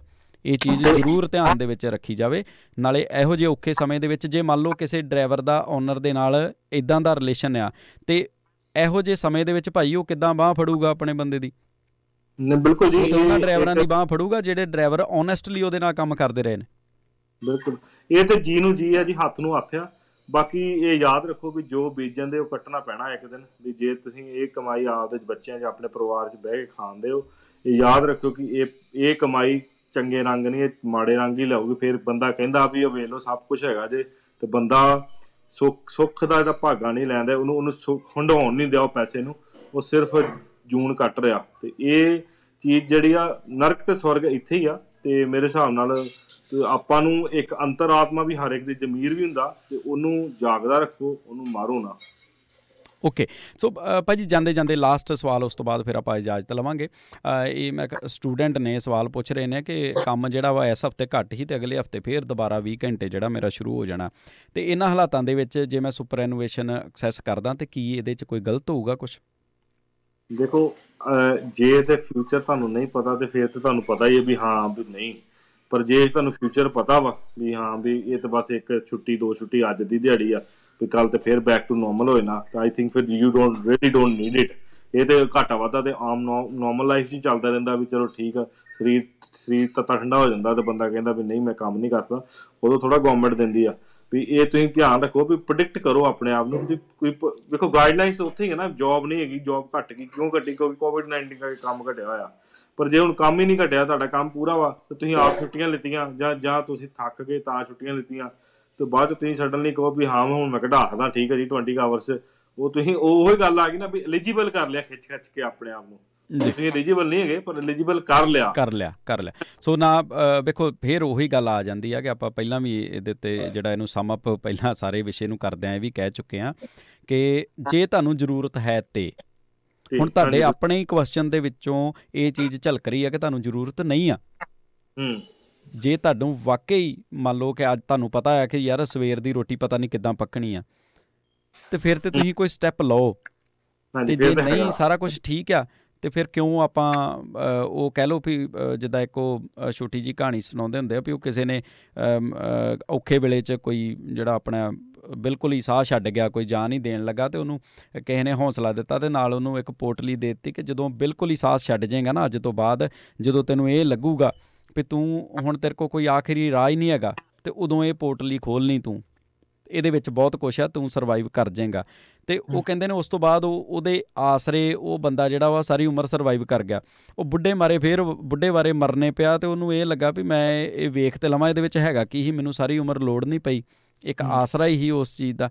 ਉਹਨੂੰ ਖੋਲ੍ਹ ਕੇ ਵੇਖਿਆ ਅਤੇ ਉਹਦੇ ਵਿੱਚ ਇੱਕ ਸਿਰਫ 4 ਅੱਖਰ ਹੀ ਲਿਖੇ ਸੀ, ਅਤੇ ਨਾਲ ਇੱਕ ਸੋਨੇ ਦਾ ਸਿੱਕਾ ਸੀ, ਅਤੇ ਅੱਖਰ ਇਹ ਲਿਖੇ ਸੀ ਕਿ ਟੈਨਸ਼ਨ ਨਾ ਲਈ, ਹਲੇ ਜ਼ਿੰਦਗੀ 'ਚ ਹੋਰ ਵੀ ਬੜੇ ਮੌਕੇ ਨੇ। ਬੇਸਿਕਲੀ ਕੁਛ ਵੀ ਨਹੀਂ, ਸਿਰਫ ਇੱਕ ਆਸਰਾ ਹੀ।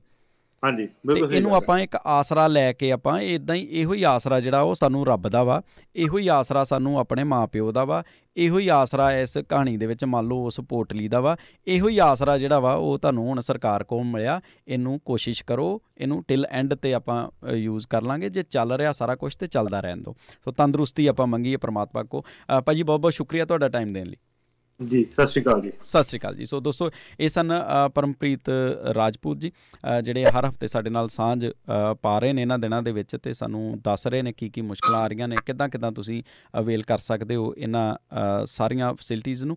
ਸੋ ਜੇਕਰ ਹੋਰ ਵੀ ਤੁਹਾਡੇ ਕਈ ਹੋਣ ਸਵਾਲ ਅਤੇ ਉਹ ਤੁਸੀਂ ਅਗਲੇ ਹਫ਼ਤੇ ਰੱਖ ਸਕਦੇ ਹੋ। ਪਰ ਇੱਕ ਵਾਰੀ ਫਿਰ ਮੈਂ ਬੇਨਤੀ ਕਰਦਾ, ਜਿੰਨੇ ਵੀ ਤੁਹਾਡੇ ਸਵਾਲ ਆ ਰਹੇ ਨੇ ਉਹ ਘੁੰਮਾ ਕੇ ਉਹੀ ਕਨਵਰਸੇਸ਼ਨ ਆ ਜਿਹੜੀ ਆਪਾਂ ਪਹਿਲੇ 2 ਹਫ਼ਤੇ ਅਤੇ ਅੱਜ ਦਾ ਦਿਨ 3 ਪ੍ਰੋਗਰਾਮ ਜਿਹੜੇ ਲਗਾਤਾਰ ਕੀਤੇ ਨੇ। ਇਸ ਤੋਂ ਇਲਾਵਾ ਉਸ ਤੋਂ ਬਾਹਰ ਬਹੁਤ ਰੇਅਰ ਕੋਈ ਸਵਾਲ ਤੁਹਾਡਾ ਆ ਰਿਹਾ। ਸੋ ਬੇਨਤੀ ਹੈ ਕਿ ਉਹਨਾਂ ਦੇ ਵਿੱਚ ਜਾ ਕੇ ਤੁਸੀਂ ਇੱਕ ਵਾਰੀ ਝਾਤੀ ਜ਼ਰੂਰ ਇੱਕ ਵਾਰੀ ਮਾਰ ਲਓ। ਆਪਾਂ ਇਜਾਜ਼ਤ ਲੈਂਦੇ ਹਾਂ।